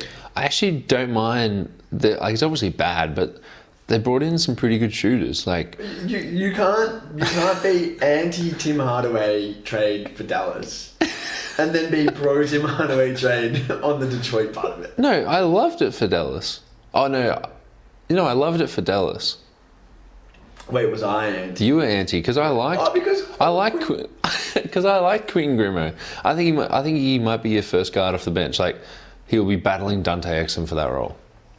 You think Quentin Grimo is FGB? I don't know about that. Yeah, and Tim Hardaway Jr., like, he can shoot and he's going to shoot in a bad team, but they did this with Joe Harris last year and he fucking retired. So it's like... So they brought in all these shooting two guards, and then maybe like Beasley's going to retire in a year. Like it just fucking kills players. Like they had Fournier in the same role, and then he went to Olympiacos. Oh, Google it. Not everyone can go to Olympiacos. I must have got one of these European clubs wrong. Olympiacos is good for salary cap. salary cap breaches. They can't sign every fucking white shooter that I know in the NBA. Yeah, I think Tobias Harris, like, we make fun of him because he's tried to be a good player on a good team, but I think he's going to do a great job in Detroit at doing his 15 points. Yeah. I think the theory is right that Detroit have said, like, fuck. We need shooting. We need like a functional NBA ecosystem with actual like NBA players in order to evaluate like any of our young players and give them a context in which they can succeed. Yeah. Awesome theory. I just think giving Tobias Harris $26 million is like the wrong application of that idea. Yeah. So yeah, like I don't think it's that bad. And I mean like, look, this team's already shit. The stakes are so low. You know, for me, the stakes are so low. So I'm not prepared to get like too up in arms about it. So I think C-. I've downgraded to a C+. Yeah, I'm not trying to convince you. But like Tim Hardaway Jr. isn't that good. Yeah. And Malik Beasley, remember when he came to Milwaukee and he said, I want to be a defensive player, and then in the semi-finals of the new Emirates Cup, he just stood there while Tyrese Haliburton walked around him. Yeah. And in fairness, like, he called for a screen. But then why didn't he get over the screen? No, Malik Beasley. The Bucks could say they want Malik Beasley to be their stopper. Malik Beasley could say he wants Malik Beasley to be the stopper, but it doesn't make any of it likely. We're going to have a very similar conversation with Gary Trent Jr. in about 20 minutes. Yeah. The Indiana Pacers added Big Jim. They lost Jalen Sniff. They re-signed James Johnson for enforcer reasons. They, just in the past 5 days, signed TJ McConnell to 4 for 45. Because it was after August 6th, he now can't be traded until next offseason. Fucking re-signed Nemhard, 358. Obi Toppin, 4 for 58. Siakam obviously got Heath Max, 4 for 190. The TJ McConnell thing is bad. Like, you just signed Nemhard. I don't think both of them can exist. And you want Nemhard to do more as well. And now TJ is not a trade chip. Like, not that he's going to do much, but like just as salary to like put in to maybe get something else, bundle him with your wings to try and get, let's say, another OG Anunoby, right? And they just added Big Jim, which, like, some people like that move. I don't really care for it. I think they need the shooting at the 5. Obi Toppin's a really bad contract. Like, you know, I'm sure we've both heard similar podcasts talk about it, but you've just given $58 million to a guy who will only ever be a backup and nothing more. Can't play the 5. He has to be a backup 4. And, like, just have a quick look at John Collins' career. Like, it's hard to be just a 4 if you're not very dynamic. And because they re-signed Siakam, which is obviously a great move, but it was, you would say, a little bit preordained, fucking Obi Toppin will never start for this team, and you're giving him $58 million off the bench. Not only will Obi Toppin never start, but last offseason they spent the 7th overall pick on Jarache Walker. How's that for Italian? Jarache. On Jarris Walker. Yeah. Who is... There? Get this. Just a 4. Yeah. They've got, like, in theory, a backup 4, or like a guy who can be the third piece of their big rotation, like moving forward. Yeah. Going between the 4 and the 5. Like, fucking Siakam is gonna play. This team is loaded with guards. They are gonna play 3 guard lineups with Siakam at the 4. That is just what is gonna happen. So now you have a high draft pick who hasn't really gotten any run at all. Yeah. Just pinch me if you've heard this before, but Rick Carlisle doesn't like to play young players. You've got Walker rotting on the bench whilst Toppin is getting $15 million per to play 15 minutes a game. Like, you shouldn't be getting as many millions per year as minutes per game. That ratio needs to be much more reduced. And like Nemhard, 3 for 58, like... Good. I don't know. Like, is Nemhard a $20 million player? And keep in mind that they've done the small market thing. Every single small market team is haunted forever by the Utah Jazz 8 years ago when they didn't give Gordon Hayward the extension when he wanted it. Yeah. And now they're always like, oh, you're extension eligible? Yeah, have as much money as we can possibly give you. Which, that's what they've done here. They've given Nemhard the most amount of money that they could possibly give him. and he still has a year left of eligibility. So if Nemhard, hypothetically, if Nemhard played amazing next year and was really good, then you're like, oh, this guy's like 2 years in the bank of being like a starting level player. We'll give him $20 million. But he's got 1 year in the bank of being a starting level player. He was, I guess he was fine in the Olympics. Yeah. You'll be able to tell me better than... He actually wasn't. Well, he struggled with the physicality. Okay, so they've given him like a top of the market contract that no one else was giving him. There was no rush. The only thing that they've gotten out of this is like the goodwill from a player who's already fucking under contract. What happened to like negotiating? What happened to trying to get a good deal for your team? Like Obi Toppin, they've given him more than the full, like they've given him more than the full mid-level. Nemhard, they've given him as much as they possibly can. Like this team is drunk on vibes of a lucky skip, a hollow Eastern Conference skip to the conference finals. Like this is not. I'm sorry, but this is not how you set your team up for success. Particularly when Siakam, like. I think it's probably universally accepted that Siakam is not a $50 million player. You have to give him that contract. No one's saying that. It's not a bad contract, but you're not giving your second best player a max contract that he has any hope of outperforming. That is built into the contract. You're not getting value from that from a financial level, like whatsoever.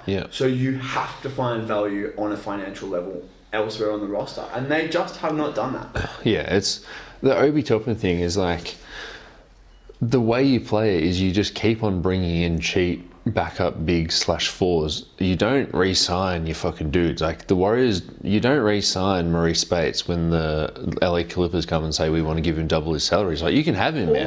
But like, or you do. Like, what was to stop Toppin from signing? From them offering Toppin like two for 20. Yeah. Get in front of yourself before.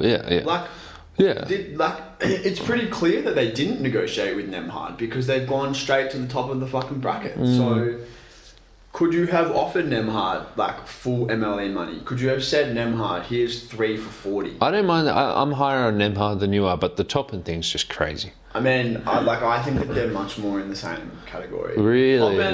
Toppin as well, like. No, look at it like this. Like the Nets are bad, right? Put Nemhard on the Nets and he might average 20 points a game and he's a definite starter. Put Obi Toppin on the Nets and he's just going to fall into the backup role. Toppin, like, I don't know. The other thing as well with Toppin is like he was restricted. Who was the team that was out there that was going to give more money than this? Like it wasn't there. They didn't look for it. They just wanted to get the deal done early, which they did. Keep the good vibes rolling. Like there is value in that, but like what they have done is actually just like financially hamstring themselves. This is now going to be like a 7 seed. In 2 years' time, they're going to be a 7 seed that's like up against the tax. That's what's going to happen because they've just paid all of their role players absolute fucking premium market rate after a Mickey Mouse. After a Mickey Mouse. So you've given them D. I kind of just want to get more to the point and give him an F. Do it, don't. No foreplay. Like the Siakam deal was done when they traded for him. I'm not going to credit them for that, for giving him a dude who you traded picks for. No, but I also don't think you can criticise like. I'm not criticising. I'm just saying it's not. I don't really read it as part of this offseason. I'd read it as last trade deadline. Yeah, if we were doing grades, quibbling, but quibbling. I understand. F+, bang. Miami Heat. They added Alec Burks. They lost Caliburton, who seemed to have left for role reasons, not for money, although he did leave money on the table. They also lost Jamal Cain and Patty Mills. Last night I watched In the Heights, the musical, Lin-Manuel Miranda. I watched the movie of it.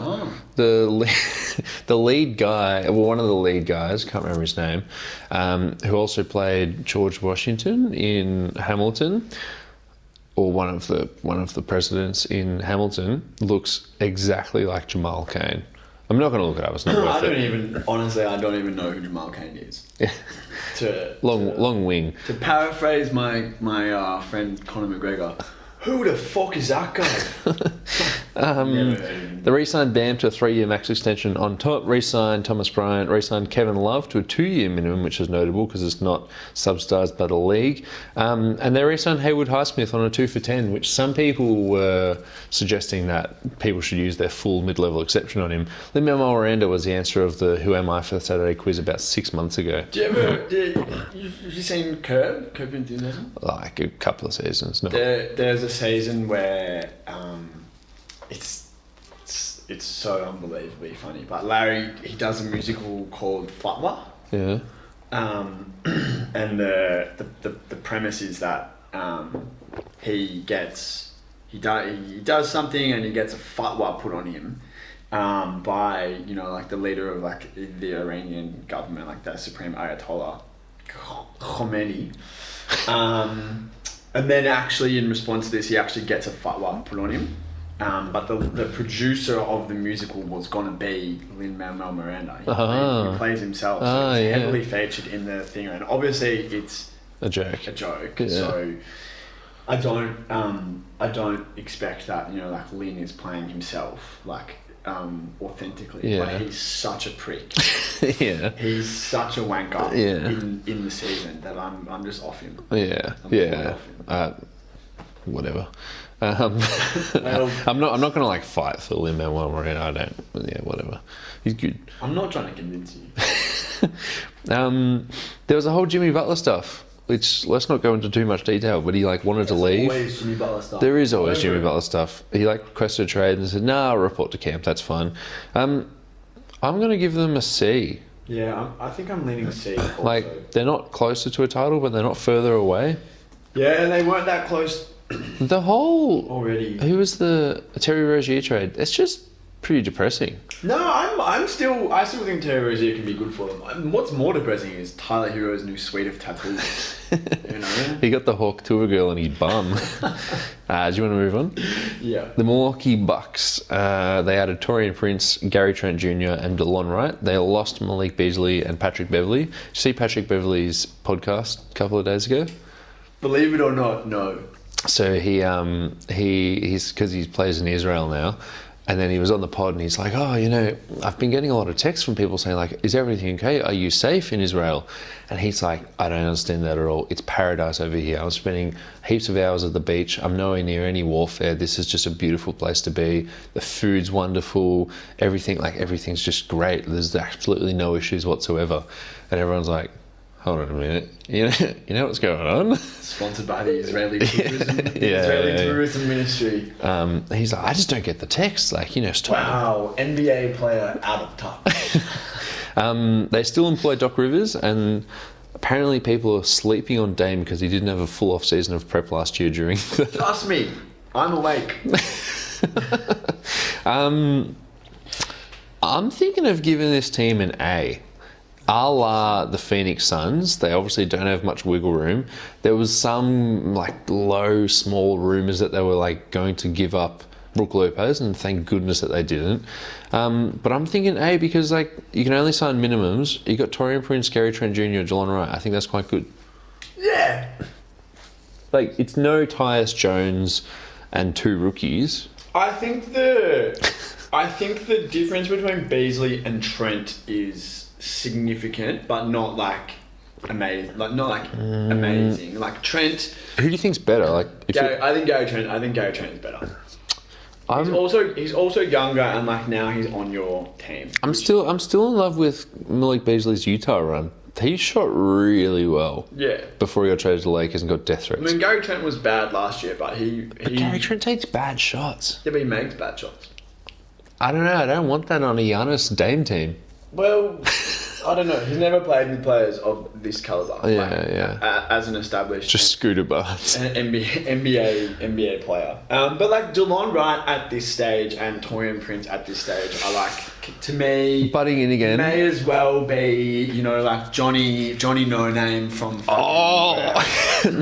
I'm not concerned. Nah. So, DeLon Wright, I believe he is at the conclusion of his NBA career after seeing him fail in Miami. But Taurean Prince still good. Taurean Prince still got an NBA body, can still guard. Yeah, that's fine. But you know how many people there are with NBA bodies? Fuck, There's whatever. loads of them. Is that a metal shutter? Do you ever put that down? Yeah. Like, do you ever put it down? Do you want me to put it down right now? Nah, it'll make too much noise.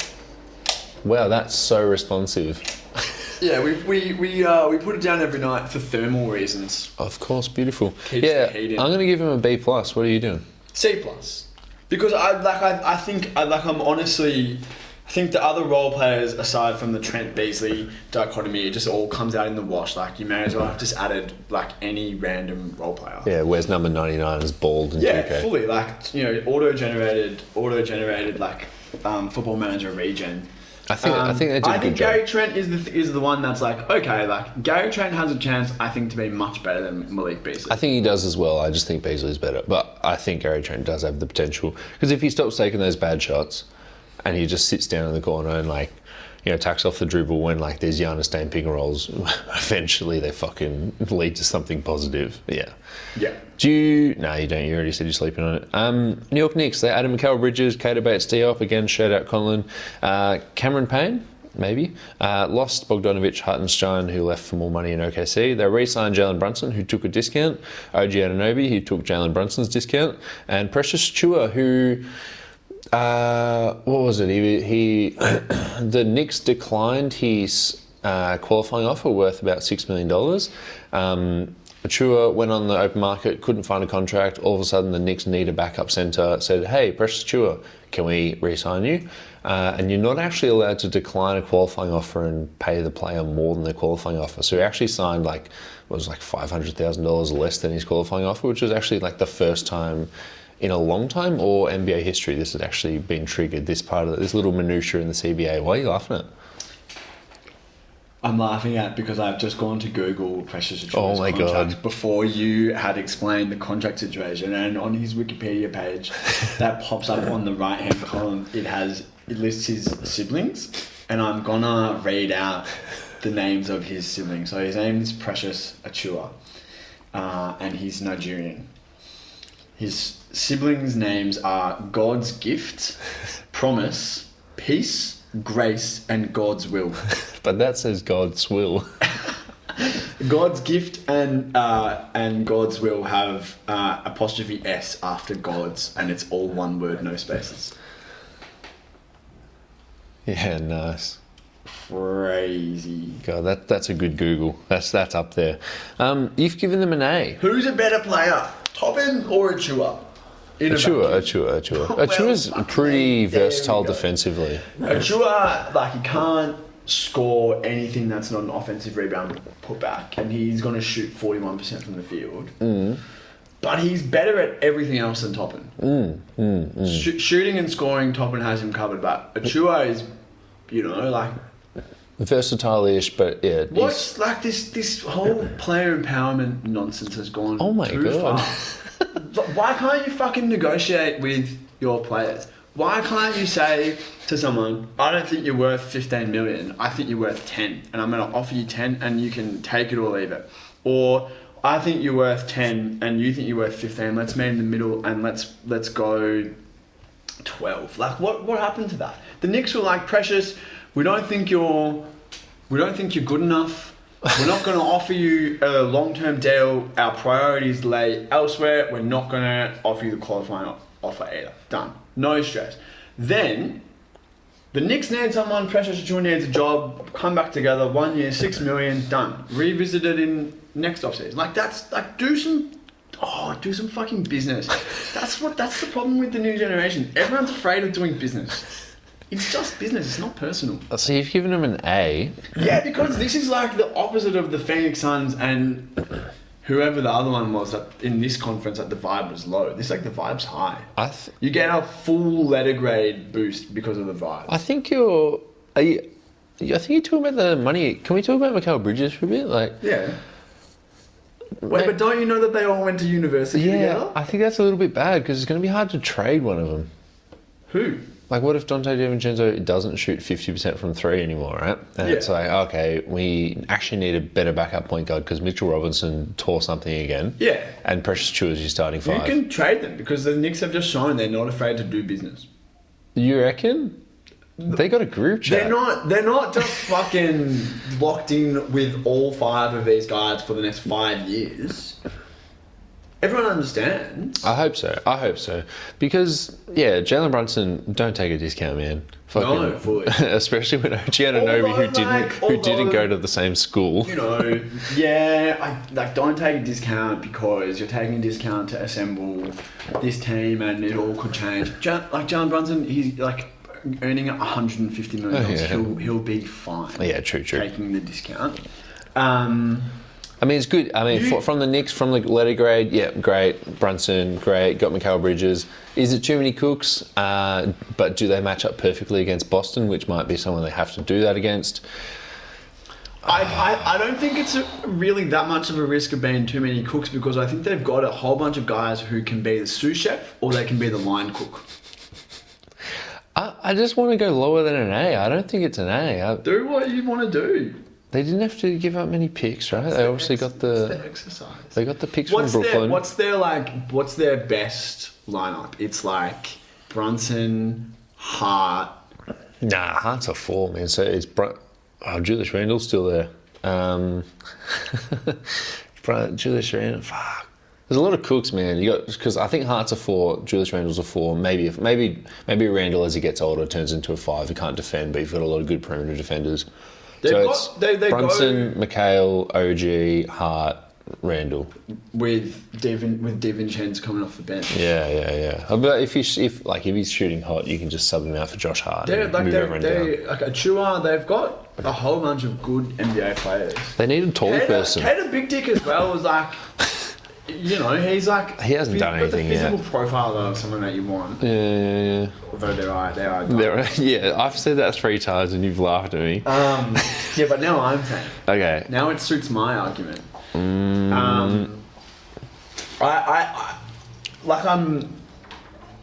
I've got no problem with not analysing this too closely and, saying, it's really good and also, it's just nice. Getting Mikal Bridges. I don't want to talk about the university shit, man. I'm giving them a full letter grade boost because of the university shit. I just think it's too cringe. When did you become so cynical? Fuck off, mate. You're supposed to be the cockeyed optimist and I'm supposed to be the cynical one. But D'Anthony Melton was the second best signing of the season. Imagine this. I'll give you a comparison. Me, you, Aless, Marco Lucas. Starting we all 5. get to work together. Yeah. We all get to actually go to a job that pays us money and 5 days a week we're in the office together. We're fucking hopping on in Teams chat. We've got our own little group chat in the Teams function. It's called Dave's Army. You know, Dave's Museum Army. Wouldn't that be awesome? Wouldn't you be so down for that? Yeah, and wouldn't you criticise anyone who would begrudge you that? Let them be happy. This is a complete role reversal. We didn't orchestrate this, listener. They're in the Big Apple, the city that never sleeps. They're hanging out with all their college buddies, and they're fucking playing basketball. They're living everyone's dreams. Josh Hart is a little bit cringe, but no, I think Josh Hart might be the best of them. He goes to Chelsea. Everyone else seems like pretty nice guys. Yeah. What's the problem here? Yeah, I've also given him an A. Yeah. Mikal Bridges is good. It's also going to be nice to see Mikal Bridges not as the 1 or 2 option anymore. Josh Hart had a really funny tweet last month where there was some article where it just mocked a trade, right? And it was Josh Hart was in the trade, and then Josh Hart retweeted it and was like, "It's August. Can I just enjoy my holiday? We'll talk about this when I get back." Yeah, that was pretty funny. Yeah, both giving him an A. The Orlando Magic, they signed KCP to 3 for $44, Corey Joseph to that OG role. They lost Joe Ingles. They re-signed Goga Batatse, 3 for $25, Gary Harris, 2 for $15, second-year team option, Mo Wagner, 2 for $22, second-year team, Franny Waggy, max contract, the second or third dude who's there's some accolade that he didn't meet. Anyway, pretty weird. John Isaac, 5 for $70. A lot of people hate the Franny Waggy max, but I think there's got to be a better nickname than that. Franz Ferdinand. Archduke Wagner.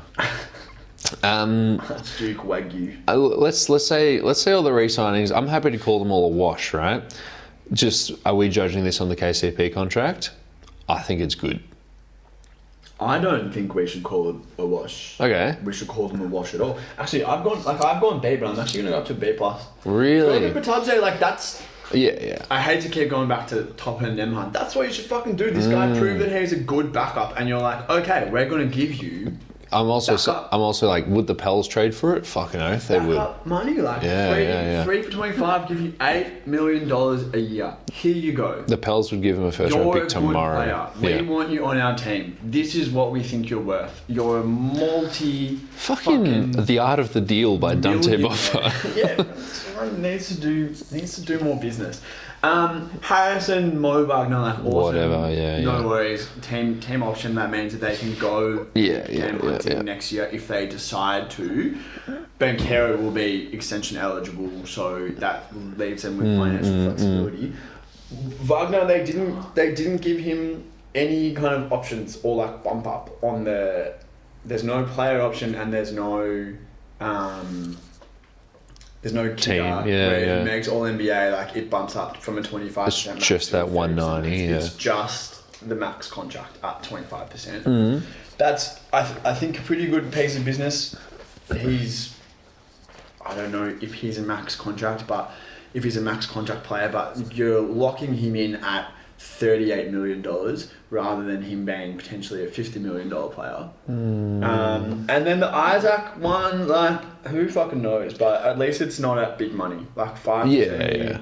John Isaac was in the DPOY chat, but he can only play 15 minutes a game. $14 million, like, you know, and he'd be an intriguing trade chip if he can stay healthy and you decided that there wasn't a place for him on your roster. Although, as you said, he was in the DPOY chat. Compare that to Obi Toppin. Like $5 for John Isaac's pretty good. You've given them a B plus. I've given them a B. Also KCP is like a good acquisition. Yeah, KCP is a good acquisition. He's getting a bit old, but there was some article on the Ringer right after the signing and how he like wants to go there as a mentor role, and similar to how he went to Denver, he like sees his team as like a burgeoning whatever. That's the wrong number though, right? 344. I actually wasn't too confident. This was the one number I wasn't too confident about. That's the wrong number, yeah. 3 for 66. 3 for 66 is much more money. But, he cashed out. Like, KCP, like, winning at the business of basketball. There was obviously all the contract stuff going on with him with Detroit, where he didn't want to be there. He kept on signing one-year contracts. Nowhere else to go. Obviously, one of the very early clutch clients did that 1 year. He ended up getting bird rights in Detroit. Then signed for a 1 year deal with LA. Was under house arrest, could only play home games. Do you remember that? I don't remember. So he was under house arrest for something and couldn't travel outside of the state of California. So he was playing in obviously Golden State, Sacramento Clippers, couldn't play on the road. Bloody hell. Yeah. Thank God he was in California where there's a lot of teams. Other teams. It's famously, Jose Cameron could only play in Victoria.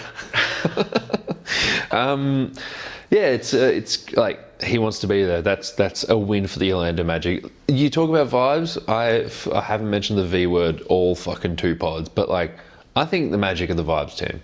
Yeah. I think they legitimately like each other. Yeah, for sure. I think the thing with the Magic will be like how good are Banchero and Wagner actually? Yeah. Like, are they top 15 and top 25 level players respectively, or are they like are they both like top 40? Yeah. One of them needs to be top 15 in order for this team to like actually do something, have a shot. Yeah. But I agree with you that the vibes are. I would have loved, and I will be doing this on 2K soon, I would have loved a trade for another go-to guy like Anthony Simons or like just upgrade. Obviously, they lost Fultz. Don't need to go too many cooks too soon.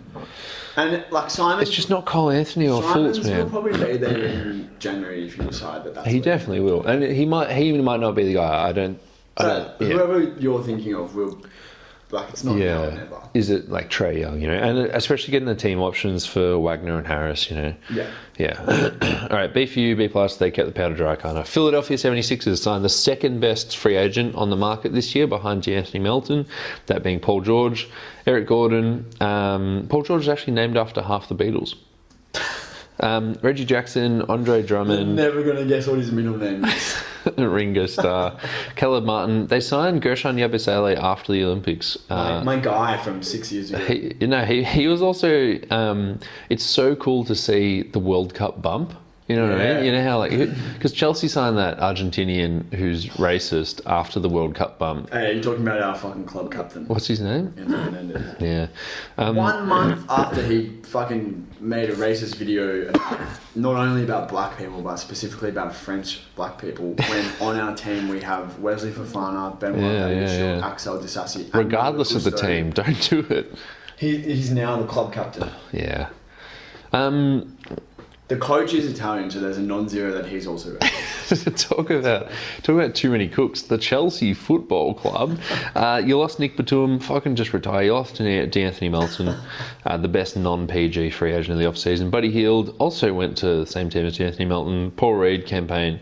Re-signed Maxey to 5-year max. I'm so happy Maxey got his money in the end, because obviously there was a wink we want to use our cap space next off season, but it's just I would have felt fucking horrible if Maxey didn't get his money at the end, but he did himself, and then that would have been miserable, because he seems like a nice guy. Kelly Oubre 2 for 16 player option in the second half there, and they re-signed KJ Martin for nothing. I still think KJ Martin's good, but he's had plenty of opportunities to prove otherwise, and he hasn't so far. You've gone B+. How is this not an A+? Which is what I've given them.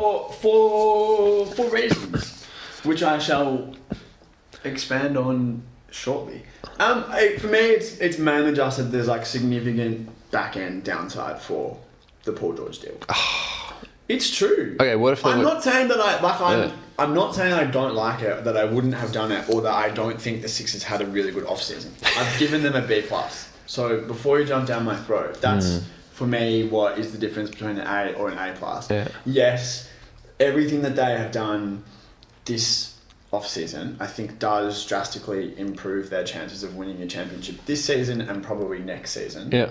The Caleb Martin deal is they got him for a fucking song. Yeah. 8 million for 4 years. Obi Toppin. But the way that I see the reality of the Paul George deal is that the last 2 years are likely to be an albatross. He's going to be 36 and 37 years old. So that just needs to be considered here. Yeah. And that's why I've given them a B+. And by the back end, Joel Embiid's going to need a meniscus transplant from the same guy that gave his other one to Lonzo Ball. He's got 4, so to be fair, he was one of those Not anymore. Maybe he started with 4, but he doesn't have any more. Yeah, he was born next to a nuclear power plant, so he actually had more menisci. I just don't give a fuck about the back end. If you win a title next year, this is an A+ off season. If we do a regrade, if you do, and I'll tell you what, if we do a regrade, when we do a regrade next off season, we'll come back to this, and if they have won the championship because of these moves, I'll acknowledge that you're completely right. Well, thank you. But just to be clear, the reason why I'm not going all in on this is because this deal is likely to not be a good deal for them, and to be very restrictive in 26 and 27. Andre Drummond, really good backup centre. You have no questions about that for all 82 games. Reggie Jackson, bad basketball player. Eric Gordon, fine for his spot minutes that he's going to play.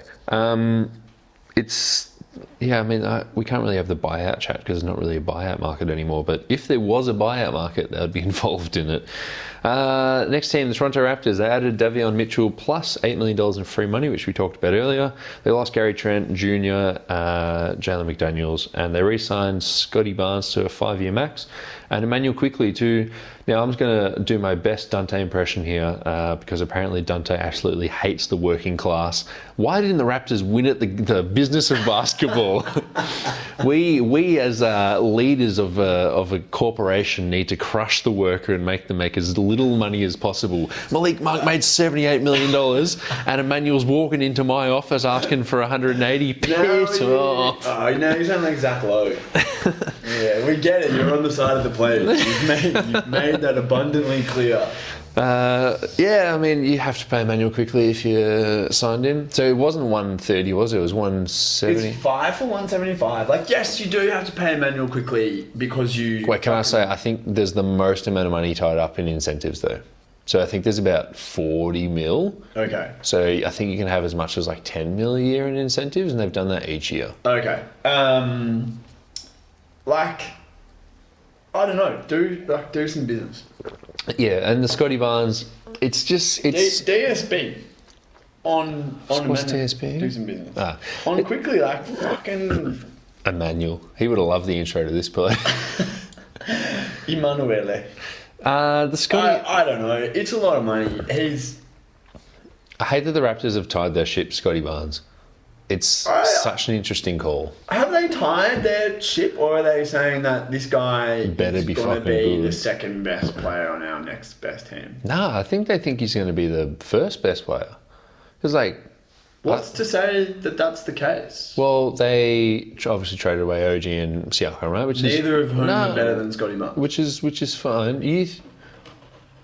Long term. Long term, okay. Prognosis. And then I think Scotty trading Barnes will be better than Siakam. trading real picks for Jakob Poeltl, and I didn't mention the Jakob Poeltl extension because that was done, Yeah, right? but that's just It's stupid. It was a bad call. doesn't factor into whether they believe that Scotty Barnes is the answer.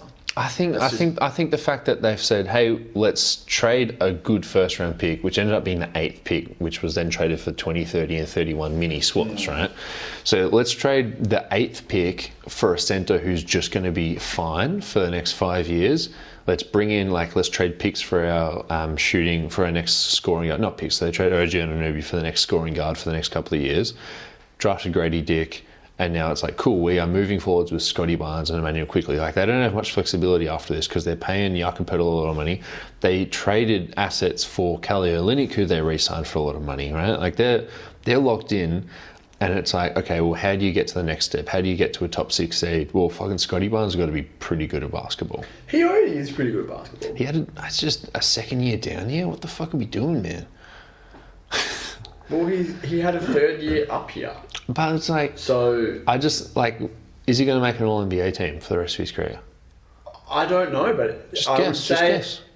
I would say yes. And I would say that this if you want to be pessimistic about it, be pessimistic about the thing that he just fucking put it on tape when he had his breakout year. Like, you're saying he had a second year down here 2 years ago. Yes, he did. And then his third year, he was an injury replacement all-star at age 21. Like, I'm not saying he's LeBron James, but that's promising. If you're starting a basketball team, would you rather Scotty Barnes for the next 5 years I can or say who I think you're going to say and let me eviscerate. Franz Wagner? I thought you were going to say Mobley. I was going to say Mobley. Yeah, and I think I actually think it's Barnes, beyond even a shadow of a doubt. All right. Paolo Banchero. Probably would take Paolo. Jonathan Kuminga. What the fuck's funny? Why are you fucking laughing?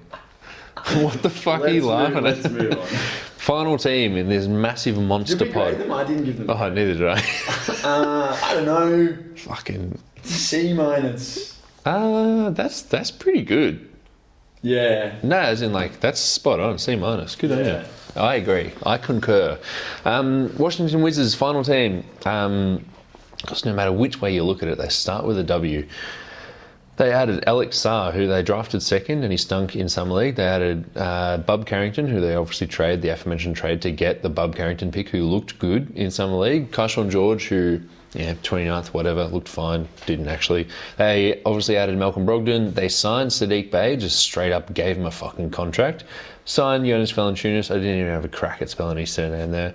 They lost Denny and they lost Tyus Jones. I think the Denny trade for Washington was a 10 out of 10. I think for Washington, there is no downside to this Denny trade. Yeah, I agree. That's incredible. I agree. They re-signed Rashawn Holmes to a weird, should be investigated by the league, but whatever. They made him opt out, and then they opted out of a player option that he was never going to turn down, right? And then he said, I'm getting out of my player option. Then he signed the exact same money, plus or minus $5,000 across 2 years. I'm talking about such a minute detail in our minute 1 1 hour and 50 minutes in a pod. But That's deep to heritage. the Wizards took significant steps towards their next title, their first title, with this off-season, whether that be because they're going to keep stinking or whether that be because they just drafted a bunch of young players who can blossom into the next best Wizards team starter. So, like, from there, it's, you've written down B. If they just drafted these players, I would have said C, but because they got value on the Denny trade, I'm going to say B as well. I think Brogdon, he couldn't get traded last year, but as an expiring contract, why can't he get traded for like 5 seconds at the trade deadline? Sadiq Bey signing, have a look. I think you'll be wrong, but have a look. Jonas Valanciunas, he had to sign to some team. He can't go to Olympiacos. We've already talked about it. They're out of money. But I think this is like leaning into the trope of like every single fucking team for the last 5 years that has drafted a big man high in the draft. They're like, we're going to bring him into the league as a 4 and let him play next to an established 5. Like, okay, clearly you just want to have the switch hit option where you can like see that Star is probably going to be a disaster as a 5 for in a year. So let's bring in like a solid veteran presence who can play the 5, see if Star can play the 4 next to him. In theory he can, because in theory he can shoot. And that's just like a great option. It was like a mid level. Almost full mid level. So it was like almost 220, 330 or almost something. Full mid level like done. That's so fine for. I don't think you can trade that for value, but it's not long and it doesn't cost much. Who's a better player, Valanciunas or Toppin? Fuck. I think it's Valanciunas clearly. I mean, next to Tyrese Halliburton, it's Toppin, but not for that money. Can I tell you what Alex Sarr's summer league stats were? Yeah. He shot 9 for 47, 22.6%. That 22 is too high. Getting 22.6 is like so close to the second most outrageous, what number does it start with, of all time. The first most outrageous one is John Wall's second season where he shot 7% from 3. That is a real number. So the number that it started with is 0. 22.6, that's pretty fucking crazy. Yeah. And a 3.8 PER. At least he gave it a crack, There was something I want to talk about with this team. What were we talking about before? Denny trade, Brogdon. Denny trade, good. Brogdon, probably nothing. Oh, Valanciunas. JV. Yeah, we're not like, this isn't, we can't quantify this, but like Alex Sarr guarding Jonas Valanciunas in training for the next 12 to 24 months, that's worth something. Put some fucking hair on his chest. Yeah, cool. Fucking, do you feel good about the Wizards? You can't, I just don't feel about the Wizards. but you can't. I'm not thinking about it. Like, Jordan Poole's still there. He's actually such a good tank commander. Well, I was just on Reddit pulling those stats, and the first comment is Sarah and Poole are going to put up some insane stat lines together this year, and then there's 4 bin emojis and 4 fire emojis. I really like. As of today, the team I want the most... Kuzma's still there? Yeah. The team I want to get Cooper flagged the most is Washington. I just want Lucas to have an enjoyable basketball rooting experience. Yeah. Yeah, that's very nice. I want you to have a good basketball rooting experience for completely different reasons, because I want you to be a wag. Liked by D.Unstuns. Oh, yeah. Yeah. Well, she's a beautiful woman. She's a beautiful woman. Can't be denied. Yeah, all right. Well, let's finish up the pod there. Dante, thanks for the marathon. It's been good. It's been good to be back in the the chair. Yeah, we've done almost 3 hours of podcasting in the last 3 apps. Week, yeah. Last 2 apps, yeah. Fucking nice. What, we got 6 weeks ish before the start of the season. Yeah. I'm looking forward to talking some hoops with you over the coming weeks. Peace.